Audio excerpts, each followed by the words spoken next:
I see this as plant medicine. It's a natural medicine, and it's my medicine. I'm sharing Mother Nature's gift to the world. Trigger warning. Trigger warning. I know you're not listening, but the thing is, I'm a person. I know you're not listening, and that's the problem. That is the problem, that you're not listening. I just had this excruciating pain. It was like someone shot me in the stomach and then poured battery acid on for good measure. This is crazy, you know. Yes. I feel like we are unlocking a lot of minds. If I'm working for another company, helping them build their dreams, by the way, content is king. Content is hugely important. To get started, find what you're passionate about, that you want to build, and...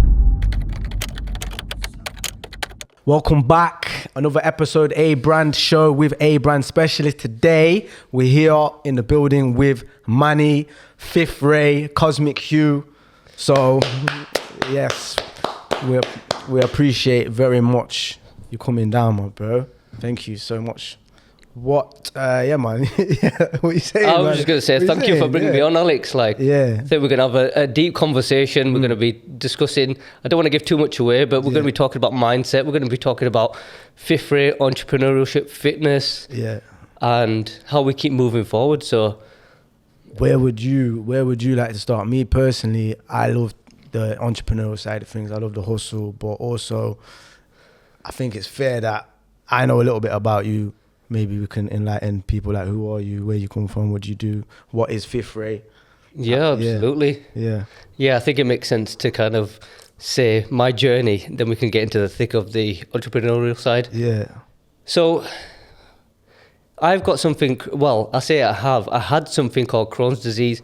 Crohn's is an incurable inflammatory bowel disease. So what that is essentially your immune system is malfunctioning and it's attacking your body. It doesn't know the difference between good and bad bacteria. Yeah. And I got that when I was 11. I'm 34 now. Yeah. And I suffered all my life with it. I was in and out of hospital. I was on medication all them years. For 16 years, I was just on heavy medication. And it was normal. I normalized it because I got it from such a young age. It's like, just my Crohn's disease causing this stomach pain, running to the bathroom, having frequent bowel movements, weight loss of appetite. I was always a really skinny kid. And it was Christmas Day in 2016 where I just had this excruciating pain. It was like someone shot me in the stomach and then poured battery acid on for good measure. Like, this pain just came out of nowhere. And what happened was I had a significant bowel perforation, so my intestine just burst. And I had to have 30 centimeters of my intestine chopped out and have a ileostomy bag fitted, which is essentially a bag that you would defecate into. So one part of my intestine was pierced through my skin, and I had to stick this bag on. And trigger warning, if anyone's squeamish or whatever, man. I'm getting the visual picture of like what it might have been like. So God knows what you were going through at the time, bro. I mean, like I said, it felt like someone shot me in the stomach. Poured battery acid on for good measure. Yeah, for good measure. But that's been mild. I mean, like, it's hard to describe the pain or something like that when a major organ just bursts. Yeah. And crazy. From there, I had appendicitis. So you'll know a similar feeling. I don't know if it is it was painful, but that sounds crazy. It was crazy. Yeah, go on. And from there, what happened was my body weight just deteriorated. So I was 26 at the time. I was always in good shape, and I dropped 1/3 of my body weight in 2 months. It was like 27% of my body weight, and I weighed 5 stone, just over 5 stone, which is like the weight of a small child at 26. Yeah. I mean, I was a skeleton, and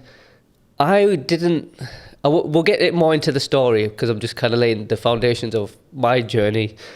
And from there, I kind of powered through, and we'll talk more about the mindset of how I did it with mental strength, because I didn't feel sorry for myself once. I wasn't like, why has this happened to me? What have I done to deserve this? I'm like, right, this is Manny Tolle we're talking about here. We're coming through, we're coming back bigger, stronger, faster, harder than ever.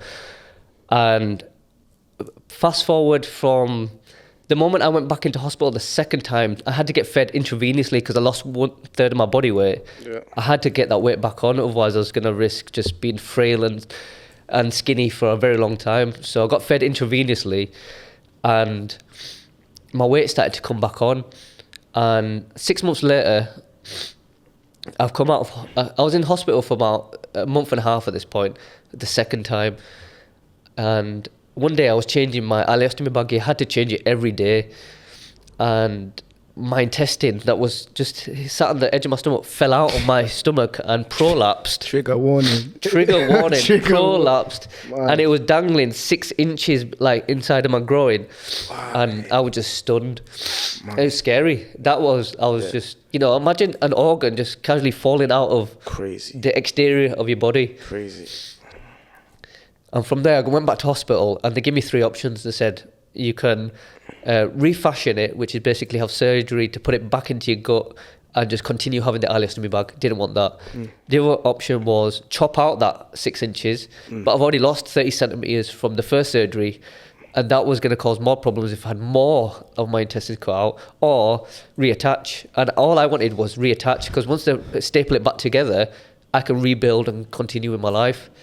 And what they did was, it eventually was reattach my intestines, and I was able to rebuild.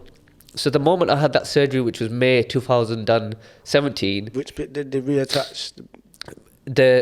What happened was, they cut out one end of my intestine, and basically they removed 30 centimetres where it burst and it was all damaged. Yeah. And instead of reattaching both ends immediately, one end went through my skin for the ileostomy bag, the other end was under my stomach. So they decided to reattach the intestine that had been previously going into the bag. Yes. And you was like, I'm away now. We're ready. Yeah, absolutely. The minor comeback, major comeback. Minor setback, major comeback. Minor setbacks, major comebacks. Intestine's been reattached.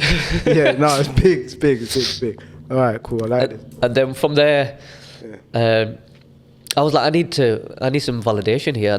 I know I went for the mental battle. I went through the emotional battle, the physical battle. But I was like, but how do I prove to myself that I've come out the other side? Even though like physically I'm better, I kind of got back into my life. But I didn't want to go back to normal. Normal to me was like, I did something wrong. Like if I got ill and to the point where my life just changed in a second, I don't want to go back to that. I want to be better. I want to be healthier. I want to be faster. I want to be smarter. I want to be more intelligent.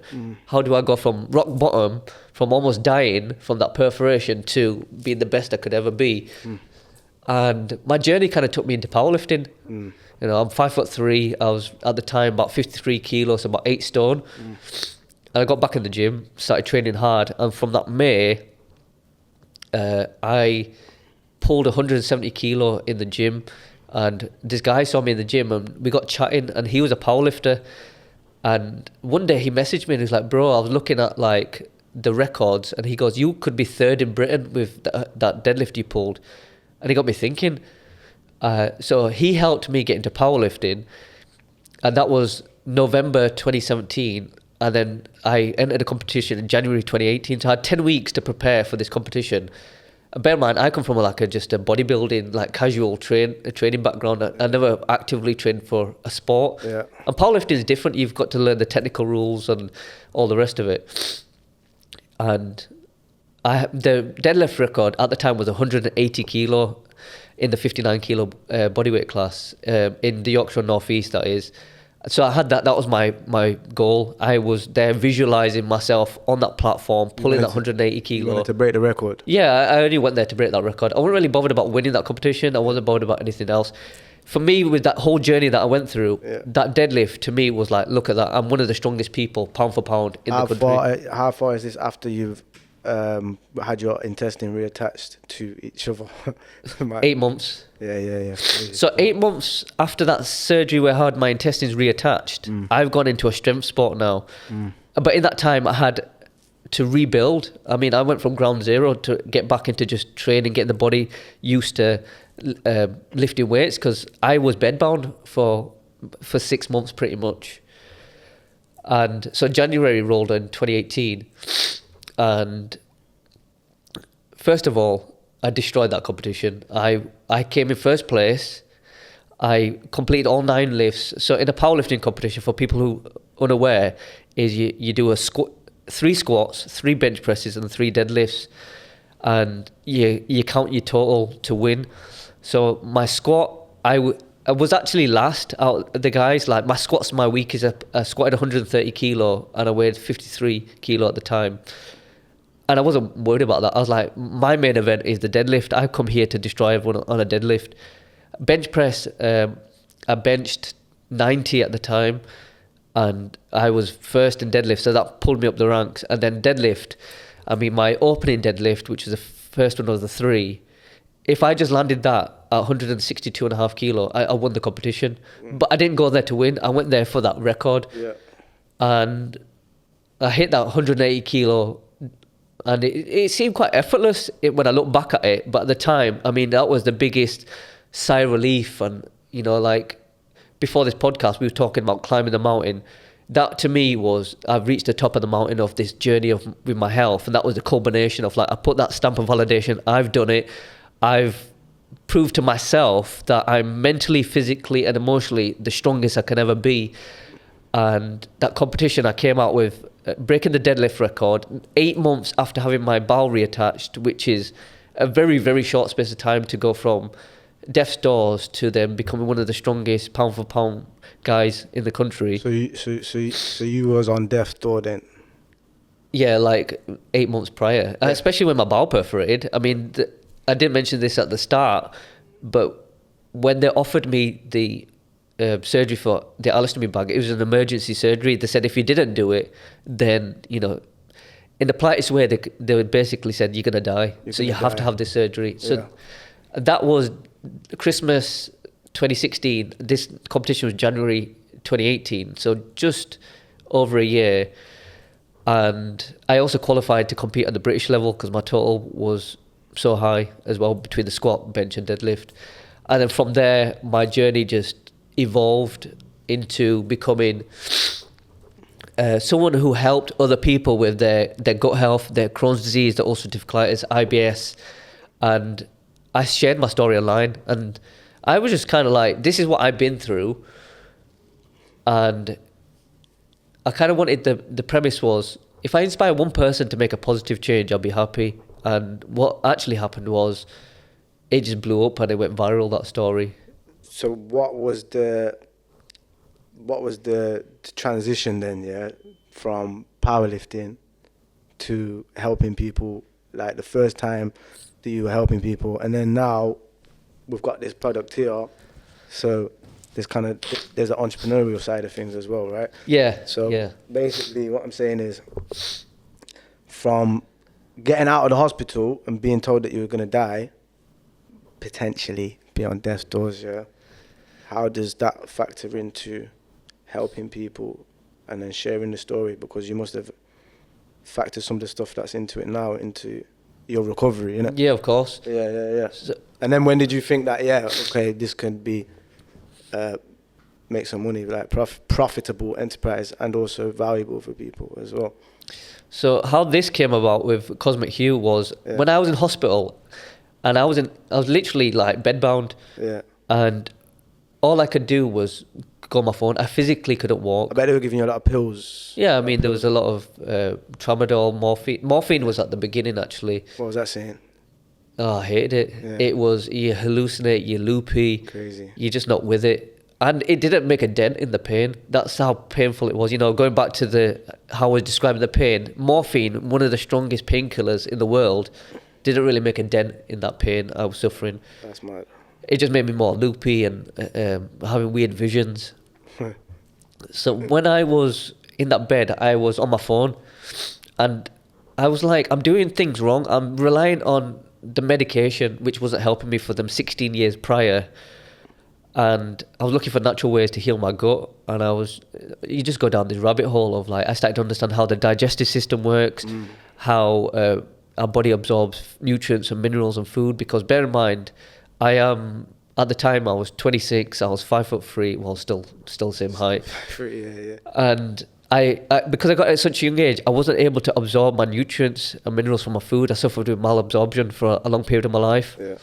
So I wanted to understand how the body actually absorbs food.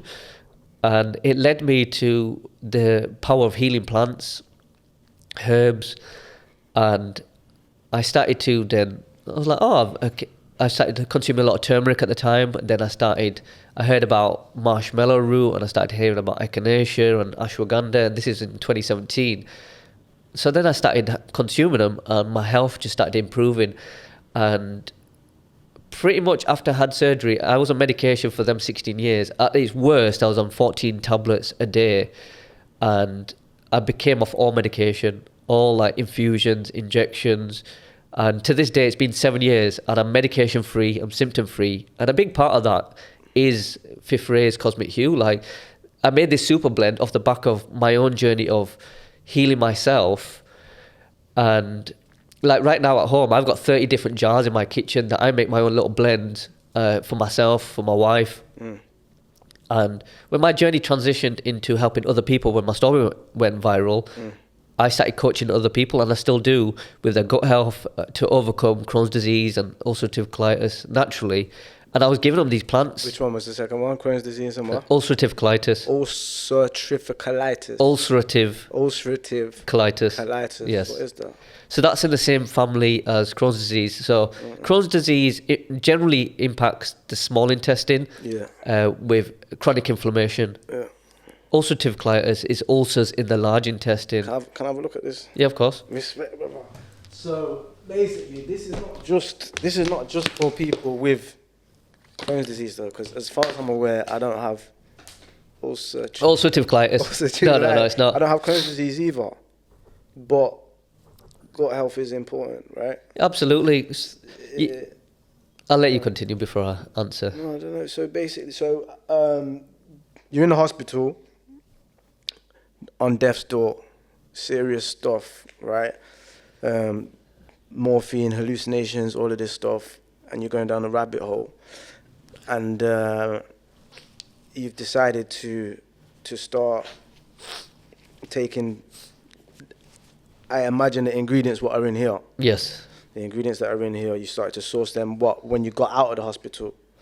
Yeah, it was while I was in the hospital. It was afterwards where I started to source them. Where do I get these from? That was the hardest bit. Okay. And then trialing them on myself first. Yeah. So who was the first person that you helped? Did they have a disease as well? Did they need gut health, or were you just spitting game to other people in the gym? Do you know what I'm saying? There's a lot of people online. Was the people to reach out to you online when the story went viral? Yes. Where did you share the story for it to go viral? Instagram is where it started from. Yeah.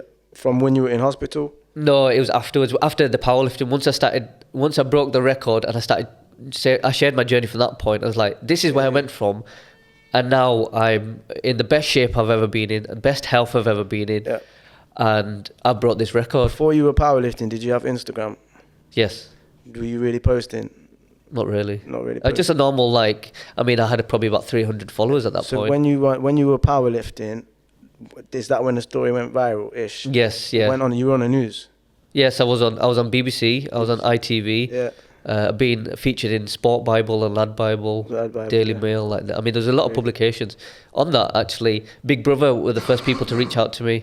Big Brother? Well, he's going to go on Big Brother? Yeah, Big Brother. A producer reached out. He saw my story and he was like, I'd love for you to be on Big Brother. We want to pivot from what they do now. Like, Big Brother traditionally had people who were just average people, but they had their unique personalities. Yeah. I don't want to be derogatory towards them, but I mean, it wasn't must-see TV. It was kind of they needed to bring in a new audience. I don't watch Big Brother, innit? I used to watch it as a kid. I loved it. Yeah, me too as a kid, innit? But I got a life. Do you know? I got things to do, mate.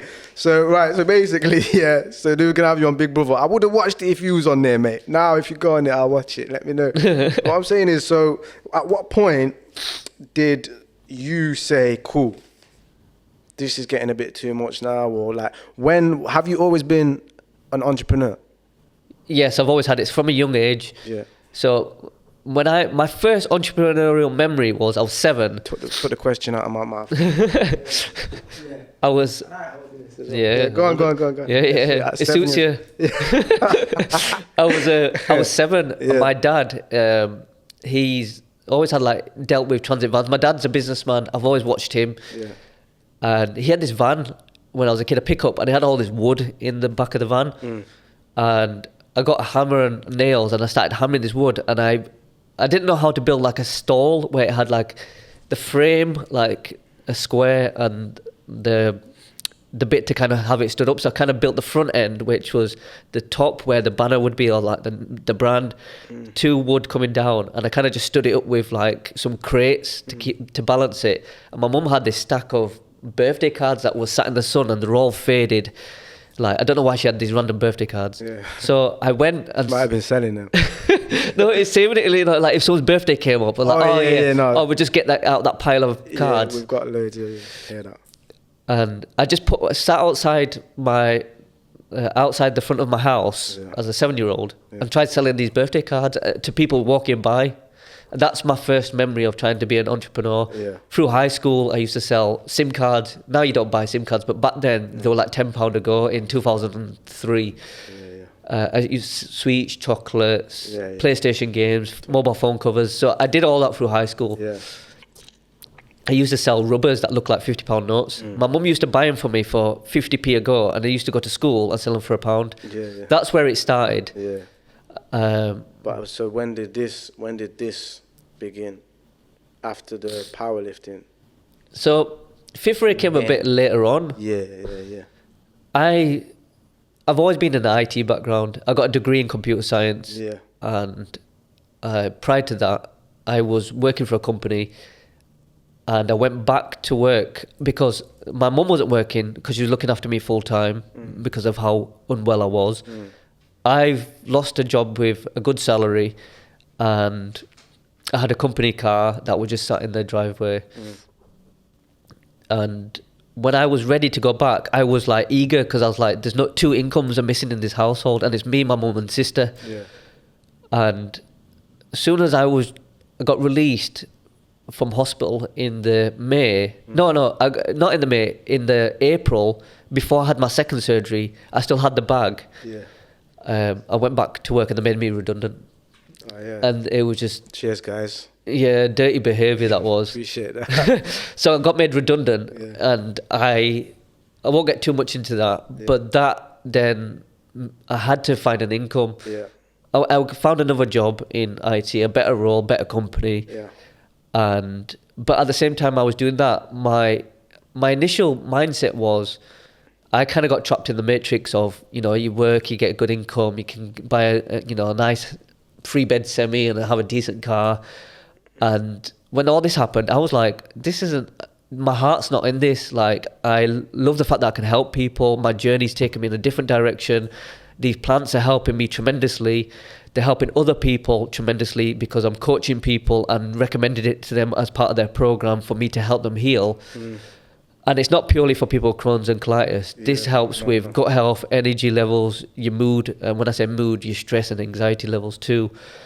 And when this became an actual physical blend that I wanted to share to the world, and it was like, my mindset was like, I want people to consciously drink. You know, a lot of people drink coffee. Coffee is a huge culture. It's not going to go away anytime soon. No. But people drink coffee because it's like, I need it to perk me up in the morning. Yeah.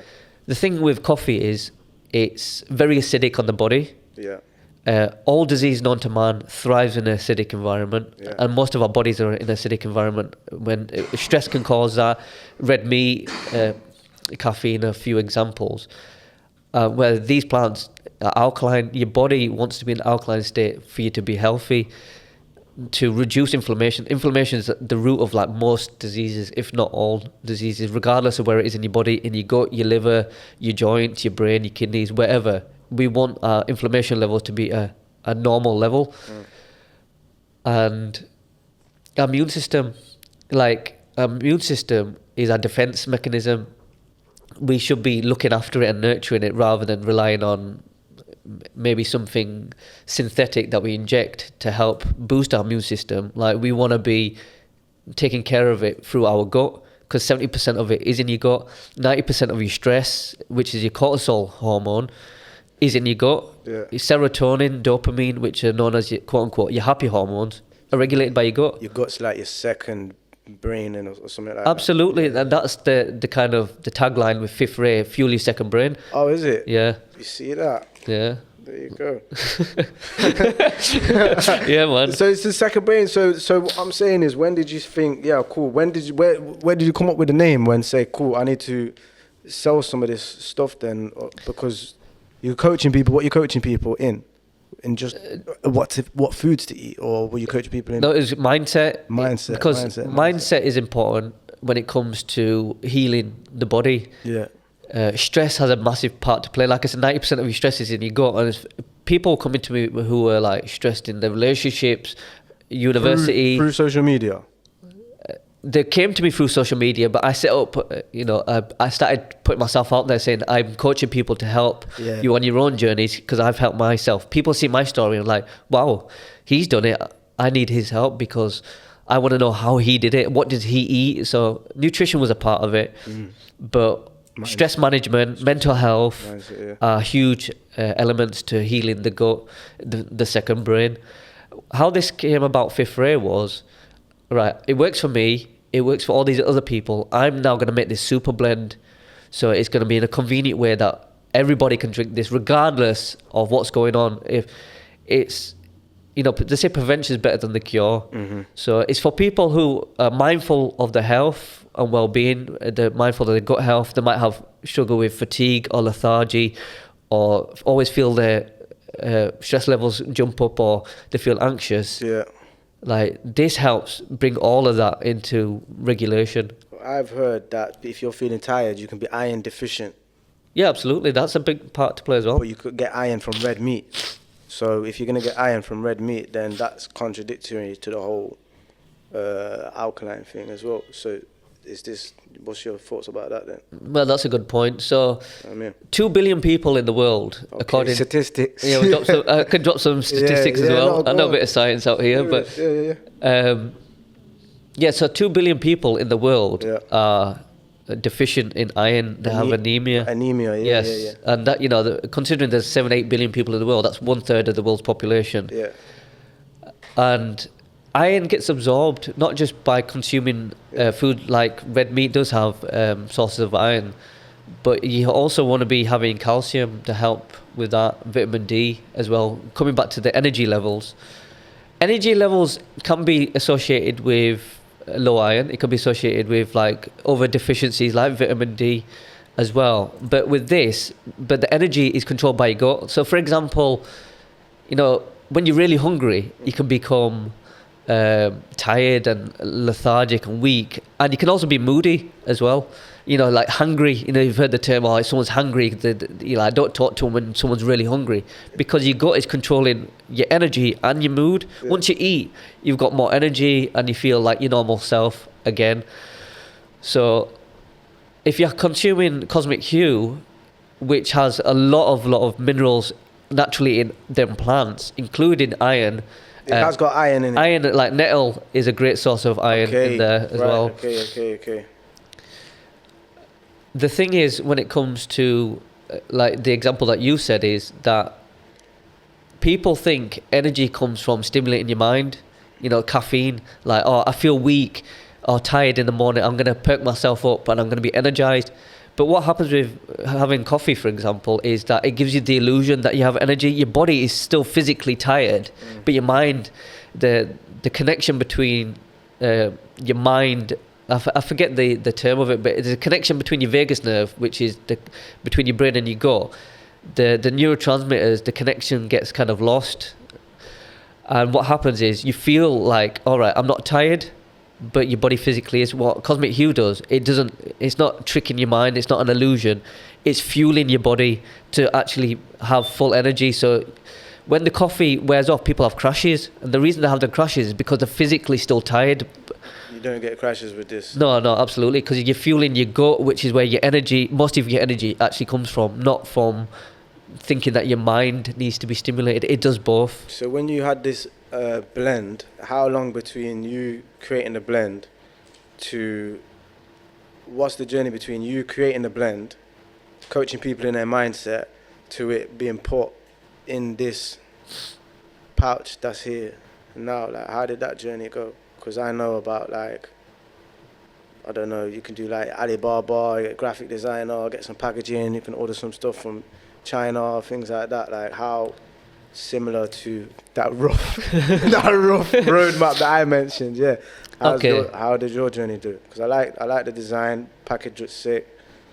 So with I'm a really creative guy as well. Like I'm a logical, analytical. That comes from my background in IT. Like I've done a lot of programming. I've kind of built a lot of systems, but I also have a creative side too. And when it came to Fifth Ray, I was like, you know what? I want to now bring all my knowledge and my research for the last 7 years of helping people with their second brain, their gut, and I want it to be the norm. It's not just for people who are unwell. It's for people who consciously want to drink something that's going to improve their overall health, and if they want to help their like brain fog, immune system, reducing inflammation, strengthening the gut lining from damage in the past. IBS is a lot of people suffer with IBS, bloating. My vision was to shift this paradigm from this coffee culture to drinking Cosmic Hue as part of your normal daily routine. And I knew all these different plants. I know the health benefits. I know what they taste like. I know what works together. So I was like, all right, how do I make a blend, this super blend? And I had these ingredients, and I saw suppliers in the UK who specialize in making tea. And I said to them, here are these ingredients I want in this blend. Can you make this blend? And we went back and forth, and it took us 4 attempts to get it right. Because the first blend came, and my wife was the chief taste tester. I was like, I give it to her, like, what do you think? And she was like, nah, this is nasty, I can't drink anymore. And I'm like plants. It's not that it tastes like plants. It had a bitterness aftertaste and first samples. By the time we got to this one, I drank it and I was like, yo, this tastes really nice. And it's literally just the 7 plants. There's no flavour, synthetic flavours. There's no like sweeteners. There's no nothing. It's literally what them plants taste like naturally is what you taste. And the thing is, I know how to make blends in my kitchen, but I don't know how to make them on a large scale. Commercial scale. Yeah, for thousands and tens of thousands, hundreds of thousands of people. I can't make that in my kitchen. Yeah. So once we got... Did you try? No. What was the most that you tried, do you know what I mean, producing? And then just for 2 people, like me and my wife. Okay, and then you went straight to the wholesale. Yes, and I said to them, make this blend. And then when they got the blend right... You give them the ingredients? Yes, I told them to go and find the ingredients? Yes, yeah. I said, I want these ingredients, and let's make this blend. And it was not easy to find these ingredients because they're unique, a lot of them. They are unique. Like cat's claw, for example. Not anyone... It's hard to get hold of cat's claw. I've never heard of cat's claw in my life. The only cat's claw I've heard of is it's not any voodoo. Cat, bro. The only cat, it's not the claw of a cat. Voodoo. Yeah, bro. That's crazy. Yeah, it got me on edge. So it's a plant. Cat's claw is like a bark of a tree. Okay. And it's called cat's claw. I thought this was vegan friendly, man. It is vegan friendly. Yeah. That is completely vegan friendly. Yeah. Okay, so you found a tea company. You found tea companies? I went to multiple tea companies and inquired as to whether or not they would be able to source your special blend. Yes, yeah. But I've got a little side note, because I can't. So what about the trademark and copywriting and do you know what I'm saying? Because this is your blend. This is your special blend. What's going to stop so-and-so? Yeah. You can't put a patent on natural products, can you? Yeah, okay. God's given earth, G. Oh, this is God's given. Okay, respect to Chase from the Leicester Podcast Studio.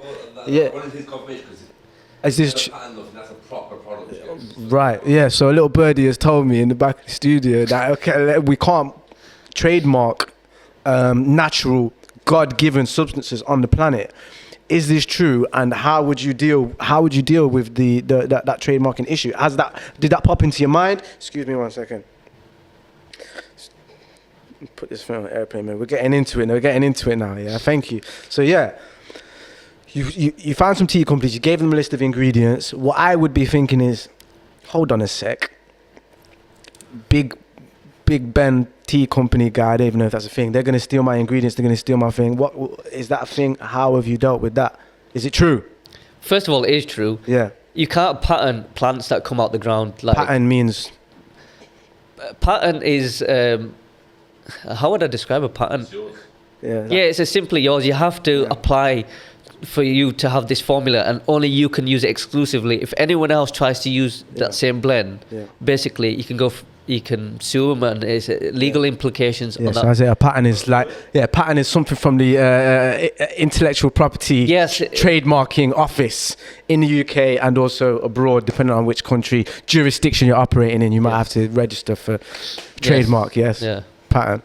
Sign up, A-brand specialist. Yeah, we got you, man. Yeah, so you can't do that. So yeah, what's your thoughts on this, and what have we done for Fifth Ray Cosmic Hue? It's a difficult one because I feel like bagging up my own. Oh right, yeah. No, You want to make it up? Right? no, never that. But 100%. Like, how'd you deal with it? Like, what's the... Thankfully, we haven't had any copycat people. There's two elements to this. One, no one knows the formula. Yeah, you can get these plants Because the taste. the taste, but the ratios as well. Yeah. Like you can go get these plants, you can source them, but you don't know the quality. Yeah, someone might be able to source some high quality, but it won't be the same. Like you can get someone who tried to copycat. I can't control that. I've got copyrights over the branding itself, but the blend is plants. It's from Mother Nature. Like I can't put an intellectual property on what God has given us. Mother Nature's gifted us these. I'm sharing Mother Nature's gift to the world. Yeah.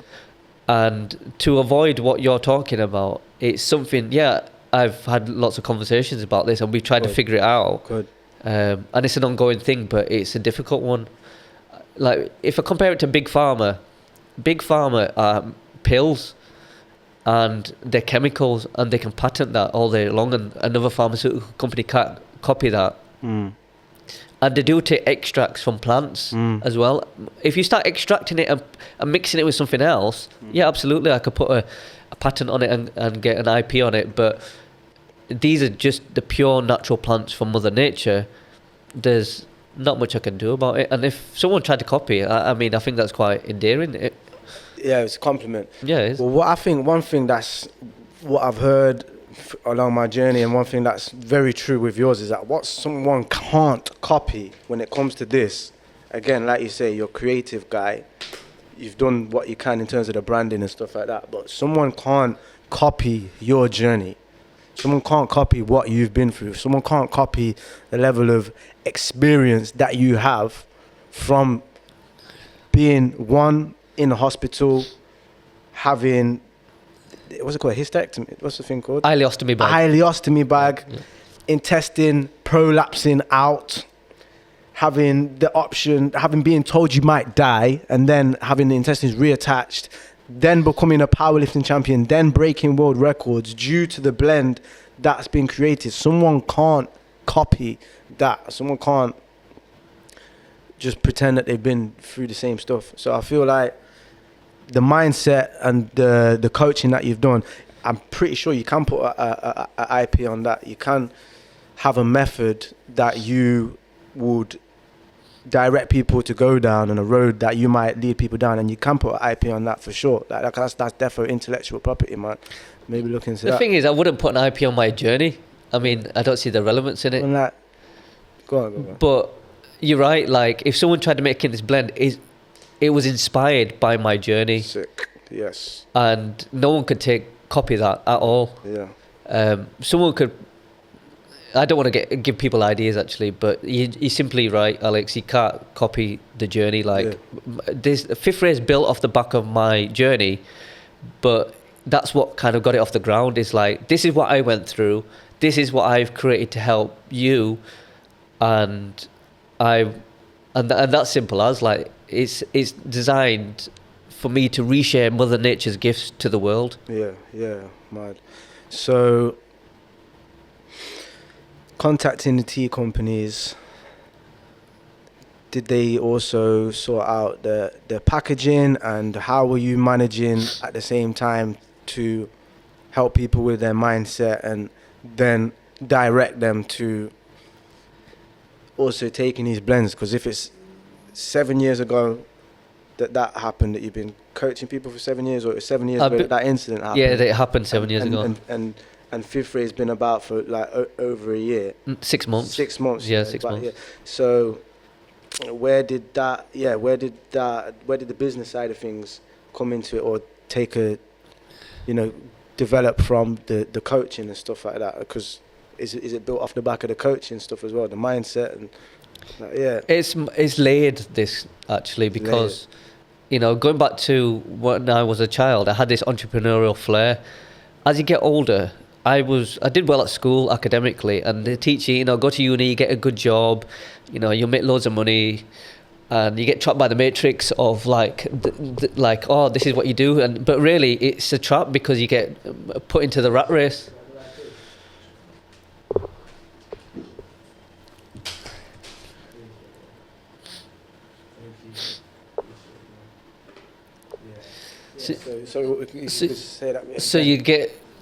I got trapped by the rat race, the grind. I always wanted to work for myself, and I'll come into that in a moment. And I was like finding ways to leave this 9 to 5. Like, I just want to follow my passion. Like yourself, you're a passionate, driven person, and when you got that, but then you're like, oh, I've got responsibilities, I've got bills to pay. I can't go off and try to create this blend and share it with the world when I need money to pay for my utility bills, but then I also need money to build my dream. I also need time. I'm working 9 to 5, and then on the evening I'm training, and then after that, like, I want some downtime and go to bed. Like, when have I got time to really focus on something like this? Yeah. And like, I won't go too much into this, but what happened was I left the job that I got. I worked for 3.5 years as an operations engineer for a company, and it was October 2020 now. Are you feeling better by this? Yeah, I'm like fully better, because I got better in after powerlifting. Like, from there, like, I'm living my best life now. Side note, between the operation and the powerlifting, are you already taking the blend? Yeah, absolutely. This is part of my life. Okay. This is like, I don't market it like this at all for legal reasons. Okay. But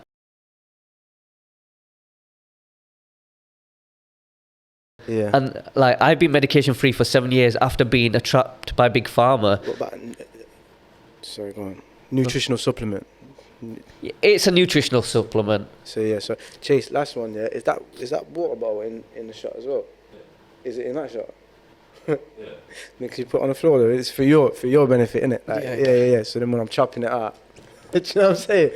Branding, innit? I don't want these other companies to be stealing our real estate, our don't want visual real estate, Kirkland man. From Costco. Do you know what I mean? We're Fifth Ray in here today. This is what we're doing, man. Yeah. So, sorry for the interruption, bro. Yeah, so you're already taking the plant medicine, and then there's the transition. You're working for this company.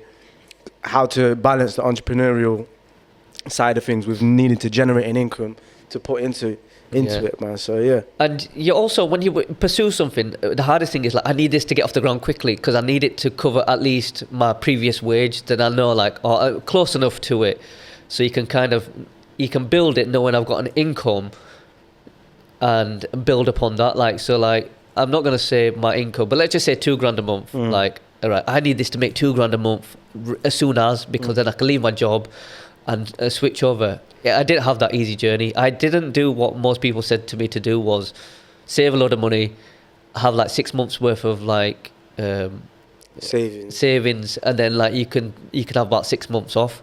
My journey's just always been, it's, as you can tell, it's not a straight line. Juggling. Yeah, I wasn't following the path of least resistance for a long time. Yeah. And mate, I know what that feels like. What happened was, so I left that job in November 2020. 2020. I was getting frustrated. I was like, I started my YouTube channel, started talking more about like health advice, and I was like, right, you know what, I really want to build this YouTube. But that's a long slog, as you know, like you're not going to build a big following and monetize it very quickly. And I would do a promotion in this job for ages, and they dangled this carrot in front of me, like, yeah, just be consistent, we'll do it. It was 6 month periods, like, it got pushed back. And I was getting more and more frustrated because it was going to be a 10 grand pay rise. I was going to move up a position. And then COVID hit in March 2020. And I was due for the switch over for this promotion. And they were like, oh, there's a freeze on recruitment. And I was like, but this should have already been in the works. And it's just a transition. But they didn't start it. And they were just messing me around. So from March 2020, I was getting more and more frustrated and just lost interest. And I'm like, I need to follow my dreams and my passions. And I was struggling. It was hard. And then by November, what happened was they put me on a personal development plan. And I was like, you're having a laugh. Like, I'm due a promotion and now you put me in a personal development plan. And I was due to get married in the March 2021. So I just got a house. Now married. About to get married. I am married now, thank you. Yeah, 3 years, happily married. Congratulations, man. Thank you. Yeah.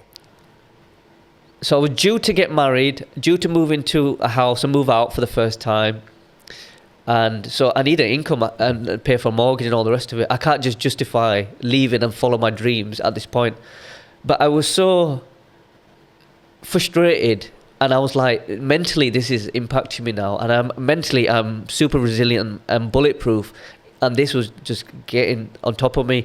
So I left. Wow. I had enough. Like in November, I was like, I'm done. Wow. Well, so you just took a leap of not even faith, like you was frustrated enough to just leave, though. It was both. Yeah, I believe in myself, 100%. So I left, and I was like, you know what? I just need something to supplement my income. Yeah. And one of my friends was like, oh, I do Amazon delivery. I'm doing that. You can make like $2 grand a month. I was like, oh, cool. Sick. I mean, I thought that was quite a lot of money for delivering. Yeah. So I did that from Christmas period, December in 2020. And that was long because that didn't resolve my problem, because I was doing like 7 in the morning till 7 at night. And I'm like, I got hardly constrained. I'm missing meals because I'm in this van delivering. You got to put yourself back in hospital. Yeah, and it was having the opposite effect. And I was like, when am I building like any of my plans to help other people? So that came to an end, actually. They got rid of a load of people, said, oh, you guys are just Christmas staff. So I literally did that for a month. Yeah.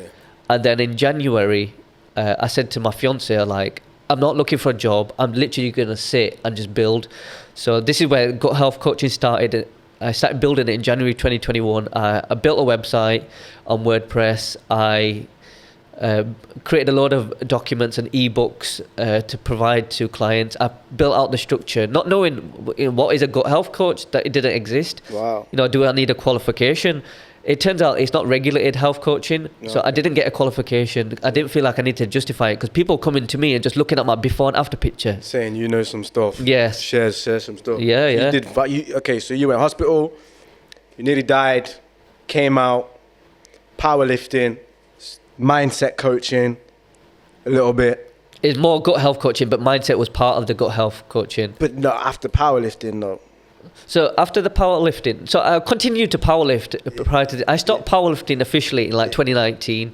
I did it from 2017 to 2019. And I entered when loads of competitions. When did you win the competition, the first competition? That was January 2018. 2018, and were you coaching people then in the mindset stuff? No, people were reaching out online, and I was talking to people. Yeah. I was unofficially helping people. I formalized it in 2021. In 2021. Yes. Sounds sick.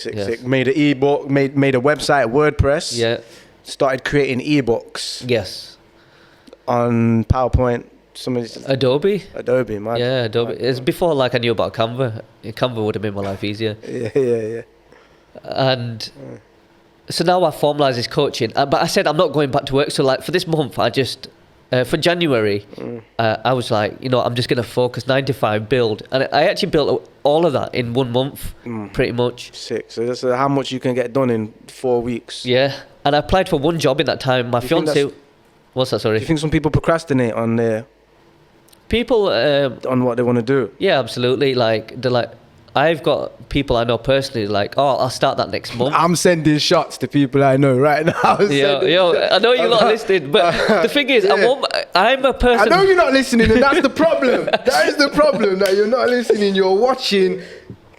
Listen, you're watching this crap online, man. But I don't mind as well. I get it. But when you are depressed, that your life is not going the way that you want it to go, and you've got plans and you're not acting on them, and you're telling me that you're lost, but you're not lost. You know what you want to do and you're not doing, you're procrastinating.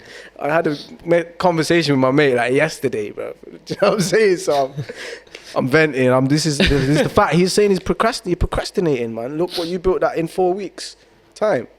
The thing is different levels to this. Like you're mentioning about someone who's feeling lost. Yeah. Fear is the biggest thing that controls everyone. Like there's two strong emotions in life: love and fear. Fear is around us through the media, the news, the education system, social media, and if people fear of failing, people fear like losing money. Like if they invest their savings of, let's say, £10,000, and they were like, what if I lose it? What if it doesn't work out? These limiting beliefs hold you back. I don't have any of these. I'm fearless. I'm limitless. I believe that. And not many people do. And why I kind of mentioned that people I know personally is because I want the best out of everybody. I'm always that kind of person. I'm like, I'm not one of them people that like, right, do well for yourselves, but don't do better than me. I don't have that mindset. And there's two kind of people who like, either they lift you up and bring you to their level, or try to bring you past their current level. That's like me. Like I want people to do better than me, because it also motivates me to work even harder as well. Or it's like, I'm going to stay at this same level. This is the second kind of person, but I'm going to make you look stupid and throw you under the bus and push you down so I can stay where I am, so I look like I'm better than you. I've worked with people like that. I do not like that. So I want the best out of my friends and family and you know, strangers around the world. That comes in that month period. I just knew what I had to offer, and I'm following my highest passion.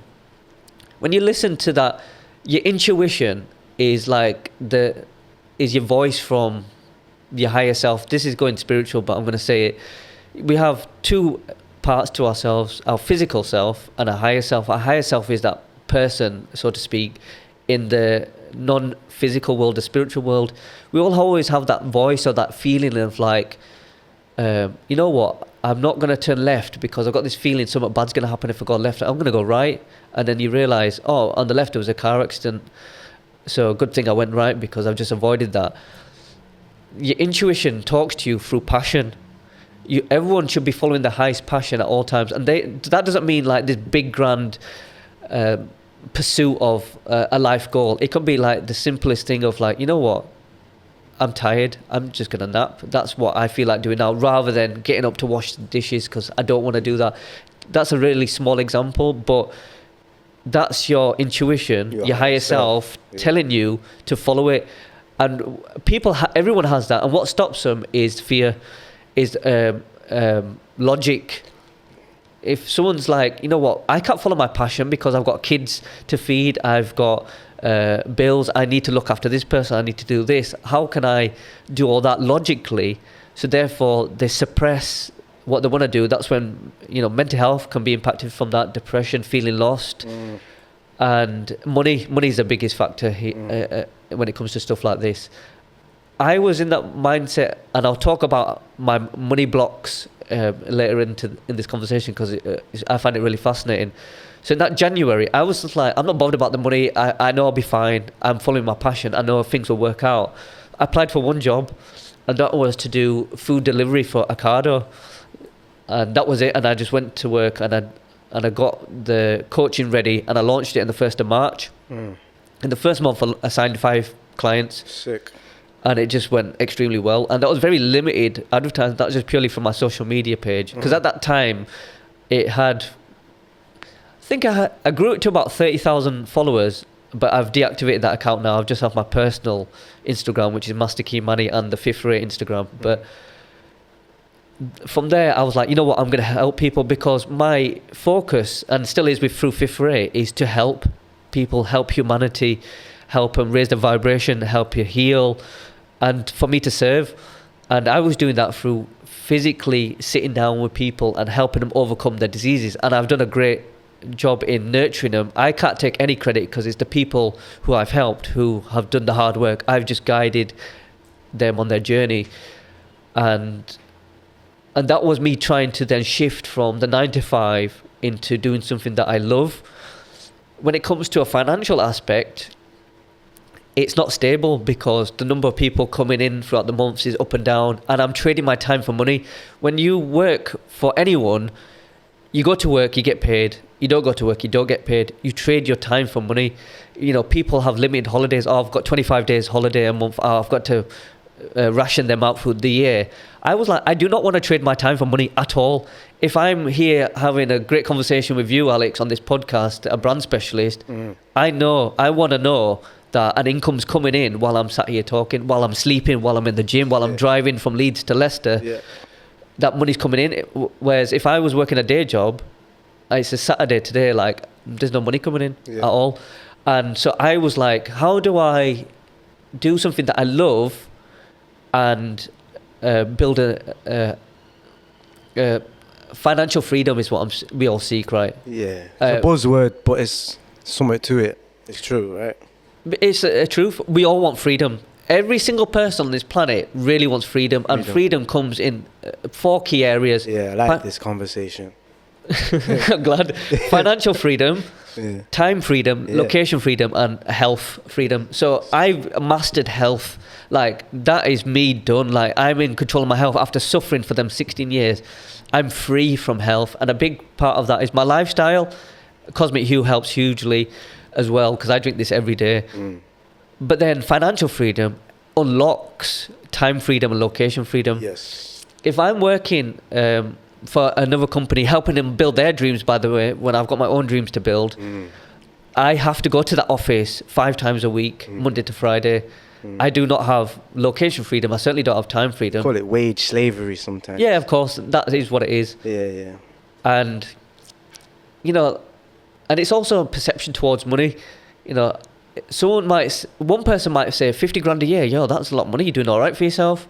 And a lot of people I know would probably think that in my friendship circles and stuff. Yeah. Whereas I'm like, I want to be making 50 grand a day, a minute, a second, you know. And that can be uncomprehendable to a lot of people. But it's not, I'm greedy, I want money because I want to floss and buy some Gucci t-shirts and stuff. It's just, money is a tool. It's a form of energy as well. And this is what I struggled with on my journey, was like, all right, I really want to help people, but how can I charge to help someone with their health? Like, there was this moral battle I used to have. And on my journey, I realized that actually money is not evil or anything like that. Money is a tool. Money is energy. And I'm helping people, and they can go hand in hand, because if you think of money as more of a spiritual energy, then money is abundant. You know, a lot of people live in a lack mentality. Oh, I'm not turning the heating on because the heating bills are rising. It comes from a scarcity and lack mindset, and I understand that completely. But I didn't want to get sucked into this stuff. I'm like, if it's cold, I'm putting the heating on. I'm not thinking about the bills. Yeah, I need that heating up, man. Yeah, like in here, like we want to stay warm. Yeah, we've got the heating on. We've got the heating on. Yeah. But that's also a mindset shift of believing. How do you switch from a lack mentality to an abundant mindset? Yeah. And I had to do some deep inner work to switch, because I've done a lot of entrepreneurial things in the past, and I always felt like I didn't get as far ahead as I should have been. Like, I'll be honest, I want to be a millionaire. I've always wanted to be a millionaire, and I will be a millionaire very soon. The fact is that, you know, all the pursuits I've done in the past, you know, from high school to even adulthood, all the stuff I haven't touched on, and, you know, I won't go into it too much, but I've tried time and time again to build a business, something that I'm excited about, something that I could allow me to have this freedom. And what happened was, I noticed that I was failing a lot, and I didn't understand why. And I started to understand your subconscious mind.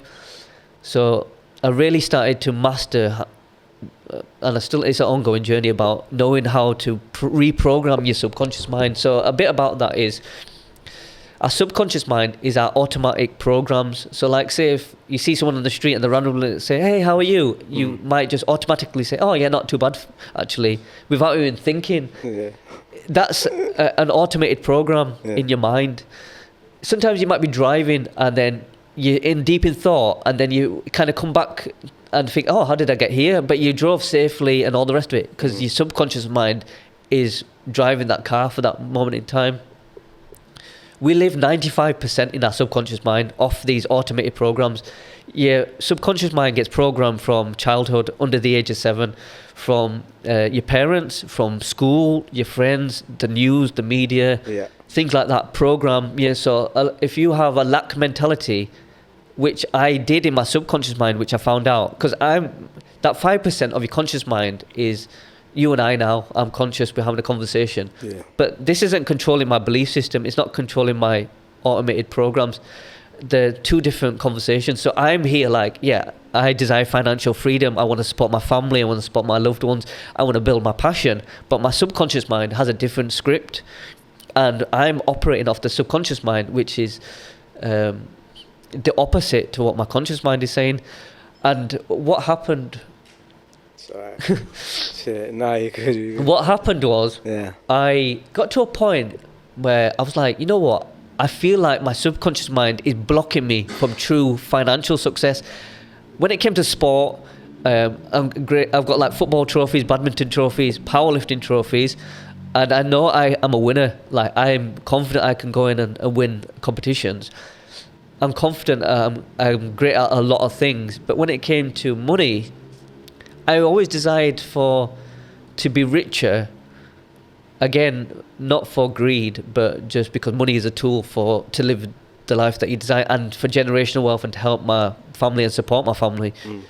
And one of my friends, a really close friend of mine, Molly Scarlett Therapy, she does hypnotherapy, and I started to believe that I have a subconscious block, something to do with money.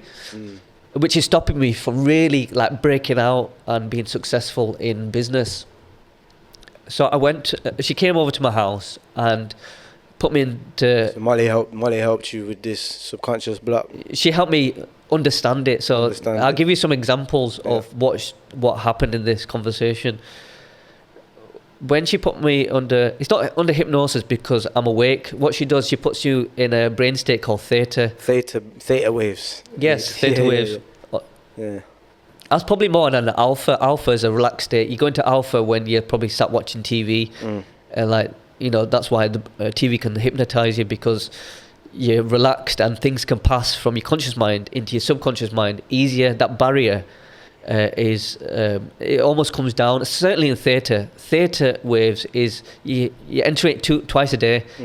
When you're waking up and when you're going to sleep, it's that hypnotic state. When you're in that state, you can start to reprogram your subconscious mind. Okay, so Molly put you in a theta. Yes. And then speaking to you. Yes. About the subconscious. So she asked me questions. She's asking you questions, okay. So I've gone to her and I said, I think I've got these subconscious blocks with money, but I don't know what's going on. I don't know what it is. So first thing she asked me, what was my mum's relationship with money? And I was like, well, my mum used to say things like, you know, how am I supposed to pay with that? With brass buttons? Do you think money grows on trees? She also was like... Yeah. Which is a common term that everyone says. You know, I heard it not just from my mum, but from other people. And then memories started to come up from when I was younger. So one memory was, I was in JJB Sports, which doesn't exist anymore, but JJB Sports is like, I don't know what the equivalent is now. Like, is it JD or you got Sports Direct? It's like more like Sports Direct, yeah. More like Sports Direct. This was like 2003, I was about 13. And I went after school with one of my friends from school. And back then, everyone used to wear like Nike Total 90 football trainers, the AstroTurf ones. Like that was in, like everyone flossed them trainers. And I wanted some. So I went to JJB and they were there and I picked them up. They were £40. Mum, I want these. She goes, oh no, why don't you get these ones? And she pointed at a different pair of football trainers for £30. I was like, no, I don't want them ones. I want these. And she was like, no, get these ones. And I didn't understand why, because I can comprehend the difference in price. It's £10. I'm not asking for £100 trainers, and she's saying get £30. It's literally 40 and 30. So we kind of went back and forth in the shop, and I was like, no, I kind of want these.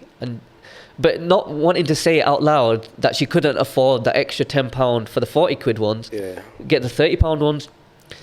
So I never got them trainers. So Molly asked me, well, how did you feel after that? And I was like, well, I feel embarrassed. I felt disheartened. I felt disappointed. She's like, okay. Then she's like, well, what's your dad's relationship with money? And I was like, well, my dad, he was a successful entrepreneur. He specialised in transit vans. He had a pub. He's got properties on rent. So he had money. But the thing is, I was like, my dad's selfish. His money was his money. He didn't use that to support us. Like, he was like, I've got, he used to wear gold chains and gold rings and have this perception that, like, he's successful. And he was, but he was very about himself. I wanted to ask you your definition of success, but we'll get into that later. Yeah, of course. And what happened was, a memory came to me, and when I was about 8 or 9 years old, I was in primary school. My primary school was directly opposite my house, literally across the road, and I was at school. If school started at 9 o'clock, I could literally set off at 8:59 and be on time. That's how close it was. My dad never... Decent. Yeah, it was sick. Decent, yeah. It was pretty cool because of how close it was. My dad never took me to school. I didn't associate him with school at all. My mum did everything. It took me to school, and I was in class, and it was like 10 o'clock in the morning. I loved primary school. I loved being around other kids. I loved socialising. I was always intelligent as a kid, so I just enjoyed school. And a teacher came to my door, the door of the classroom, sorry, and said, oh, hey, my full name is Manjinder. It's like, hey, is Manjinder in here? And I was like, yeah, I'm here. Like, oh, your dad's in reception of the school? I was like, my dad's in reception. So I was confused and excited at the same time. I was like, oh, why does my dad come to school? Like, he doesn't come to school. And why does he come, like, during the day? So I went to reception. A teacher took me there. And reception's on the other side of the compound of the school. So he was like, oh, I had £60. It's gone missing. Have you stolen it? Oh, no. And I was like, stood there as like an 8-year-old, like, no, I haven't stolen any money. He was like, you sure? Like, there was £60, it's gone missing. Have you nicked it? Yeah. And then there's a teacher stood next to him with her arms folded, like, Manjinder, are you sure you didn't steal this money? And I'm like getting accused of stealing from my dad and this random teacher. It's intimidating these two adults as an 8-year-old. And so what's that done for your subconscious? So as you can imagine, probably where relationship with money is moving a bit. Yeah, so now my dad, who's selfish, who had loads of money, he's gone out of his way to come into my school, who never takes me to school at all, cross that road to hold my hand or take me, has now... he couldn't wait till I got home and asked me, oh, by the way, this is... He's in the school now. Yeah. He wants to know what happened to his 16... It's 60 quid. 60 quid, which is... I'll give you 60 quid if you want, like... Yeah. In a couple of years, decade or so. So you didn't take the money? You didn't take the money? I did not take this money. No. I gathered you didn't take the dough. So Molly asked me, how did you feel? I was like, well, I felt disappointed. I feel disheartened. I felt embarrassed. Embarrassed again. Same feelings with my mum. Yeah. So now, there was more examples. I won't get into it, but you got the image of, like, both parents have given me this feeling towards money of embarrassment, disheartened, discouraged. And that's now created a subconscious program because it's through repetition. There was multiple examples from both sides of my parents, even though their relationships with money were different. It led me to believe, like, when I tried to make money, what happened was, like, my subconscious mind was protecting me. Like, oh, remember, Manny, like, your association with money is that you feel embarrassed, you feel disheartened. Yeah. And then I was like, wow, this is, like, unlocked something in my mind. It's like, I realized, like, I will never be financially successful because my subconscious mind is stopping me from being successful. Did you meet Molly before you set up the website and the ebooks? Yes, so me and Molly have been friends. Or did you have this conversation? No. With Molly? No. Before the ebook? No, because you had a couple clients. No, this was way after. This is way after. So this conversation happened in 2022. And then you started making some dough after some serious...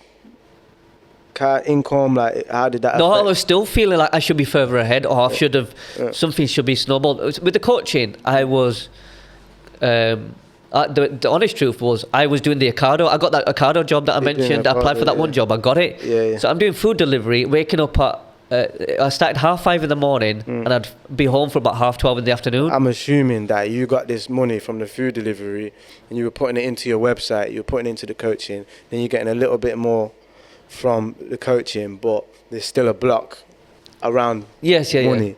yeah. Because I'm making an income, but it's not like more than I was making in my IT job at this point. Yeah. But it wasn't that made me think about this. It was, I was doing other ventures. Like, I've done it for all my life. I've always, like, Hops from different you know, ventures like, tried to put ventures. my, yes, yeah.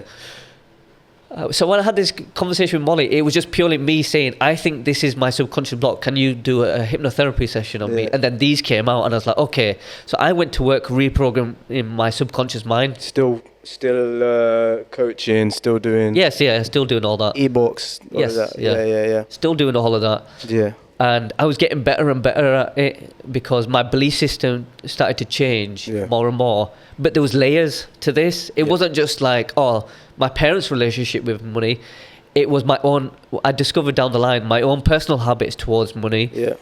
And like, one thing I used to do, which I didn't realize, because I'm deep into meditation. Like, Okay. I can go into altered states of consciousness really easily, and this is a whole different topic. But I learned this through something called the Gateway Process by Robert Monroe. People watching, just do your own research.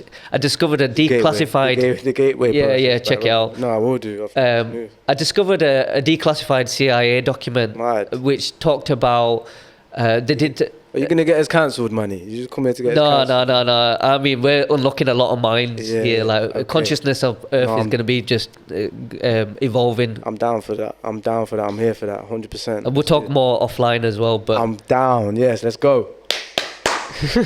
What's that thing called? Gateway Process. The Gateway Process by Robert Monroe. Yes. Yeah. Looking into that. Yeah, definitely do it. Yeah, so you're unlocking a lot of stuff through Yes. meditation. Yes. And what Is that how Fifth Ray? this is how it builds to Fifth Ray. Like, I'll come into like, how the powers have channeled into Fifth Ray. Mad. And my own personal life as well. Yeah. Because it all goes hand in hand. Of course. So I was reprogramming my subconscious mind. She made a tape, Molly did, which I would listen to when I go to sleep, because you're in that theatre. That's when you can penetrate your subconscious mind better. Yeah. And so I was hearing her voice saying, you know, I am financially free, I am abundant, I am a magnet for money, I love money, and things like that. Yeah. So changing my belief system. Money loves me. Yeah, money loves me. All these affirmations. That's it. But what I realized was it's not helping me because it's in her voice. Yeah. So then I made my own tape. Okay. In my own voice. I started saying, you know what, it'd be better. This is crazy, you know. Yes. I feel like we are unlocking a lot of minds. I already know. I can feel, even though the minds haven't even received it yet, I know that we're unlocking some minds right now. Yeah, boy. For real. And I recommend this for People everybody. People are going to be making tapes of themselves. Yeah, they should. Yeah. Everyone should be doing this. So you recommend this for everybody? Yeah, 100%. Because the thing is, we learn from, like I mentioned, about your parents and all the rest of it and society. Yeah. But we have to unlearn a lot of things, because a lot of things that we've learned and think is normal. Yeah. We teach ourselves. So you hearing your own voice was more effective. Yeah, because it's coming from me. Yeah. Like, it's like the affirmations is I am. Yeah. You know, we don't live in the future. The future doesn't exist, and we live in the 3D, and 3D times linear. You got past, present, future, yesterday, today, and tomorrow. Yeah. The only thing that exists is this now moment. Yeah. So rather than saying I wish or I want, want is something that will never happen, because when you say I want something, Means you haven't got. yeah, you haven't got it. And when you say, if I said, you said to me, right, I want a million subscribers, and I asked you this question in a year's time, and you say the same thing, it's because it's want is this elusive thing that's in the future that will always be in the future that you'll never have. So you have to be present, and I am, I am abundant, I am happy, I am free, rather than. So what would you say? I am somebody that deserves 1 million subscribers. I am on my way to. I'm on my way. It's not. It's you live in the present. I have. It's you already have it. Yeah, that reality already. I've got 1 million subscribers. They're just not there yet. They just can't see them yet. Yeah, you haven't shifted into that reality That's why a yet. lot of people think that affirmation is a bit wishy-washy, because it's like, No, it's not at all. No, it's a belief system. Everything's built on belief systems. I We know. all believe in People something. believe that all the belief systems are wishy-washy. Go on, bro. Bullshit with that work ethic though. Yeah, of course. Well, this is the Yeah. thing. Everybody has a dream, man, bro. God's Yeah. a homeless man, I wants to have a house. But he's not. Yeah, but even like, bro, you have to work, bro. You have to work. You do have to work. You can't just, bro, you can't just manifest £1 million. I am a millionaire. You have to work. You have to work towards it. Let's not figure out how business works, how this works, how the million works backwards. You're not getting the million, bro. I'm You're for the lottery ticket. What's your People want the lottery ticket. What's your thoughts? 100%. So the language of physical reality is action. Boom. So you can manifest and say, you know, what people misconstrue with law of attraction and manifestation is like, Need the camera to get your spit in the yeah. in the future. Yeah, that's true. Yeah, so- it's like you can say I'm a millionaire, and then sit there and I was like, you know, my bank account's still saying I'm in an overdraft still. Why am I not a millionaire? It's because you've got to take the action, aligned action with the belief and intention that you would be a millionaire. If you like, I'll be honest, like I desire to be a billionaire in the future, but first step is $1 million. And for me to be a millionaire, I'm not going to sit in my day job or start doing a card of food delivery. Like, I'm taking the action. Fifth Ray is part of it, but that's because my entrepreneurial side is leading me on that path. I'm taking the action. Everyone has to take that action. But it's not... Imagine if we kind of look at it from a different perspective. I pursued Fifth Ray, and right, you know what? I'm going to help millions of people heal their second brain, their gut, and they're going to raise their vibration and make these massive transformations in their daily lives. And from my point of view, it's like, all right, at the same time, I also want to be financially free, but my subconscious mind is like, remember, Manny, you feel disheartened, discouraged, embarrassed. So I could probably invest £100,000 into starting Fifth Ray and building it and lose it because my subconscious mind is protecting me. Like, whoa, you know how you feel about money. So doing that deep inner work with the affirmations, with the aligned action, it has to all come together. And that's what I'm leading towards is when I started doing this deep inner work, my action, my subconscious mind is on the same page, my conscious mind is on the same page, and I'm taking the action towards it. Oh, and by the way, I'm believing it as well because I'm affirming it to myself every day of saying, I am financially free, I am abundant, I'm healthy, I'm happy. You know, these are some affirmations that I do in the present tense. Like for yourself, let's just say you're building towards 1 million subscribers. It's not like I hope I have 1 million or I wish and, you know, one day, because they're very loose desires. Like you're working towards it, you're taking the aligned action. You have to have the belief, because what happens with manifestation and that reality that you desire, that goal, it wants you to. So when this is you over here and this is your goal.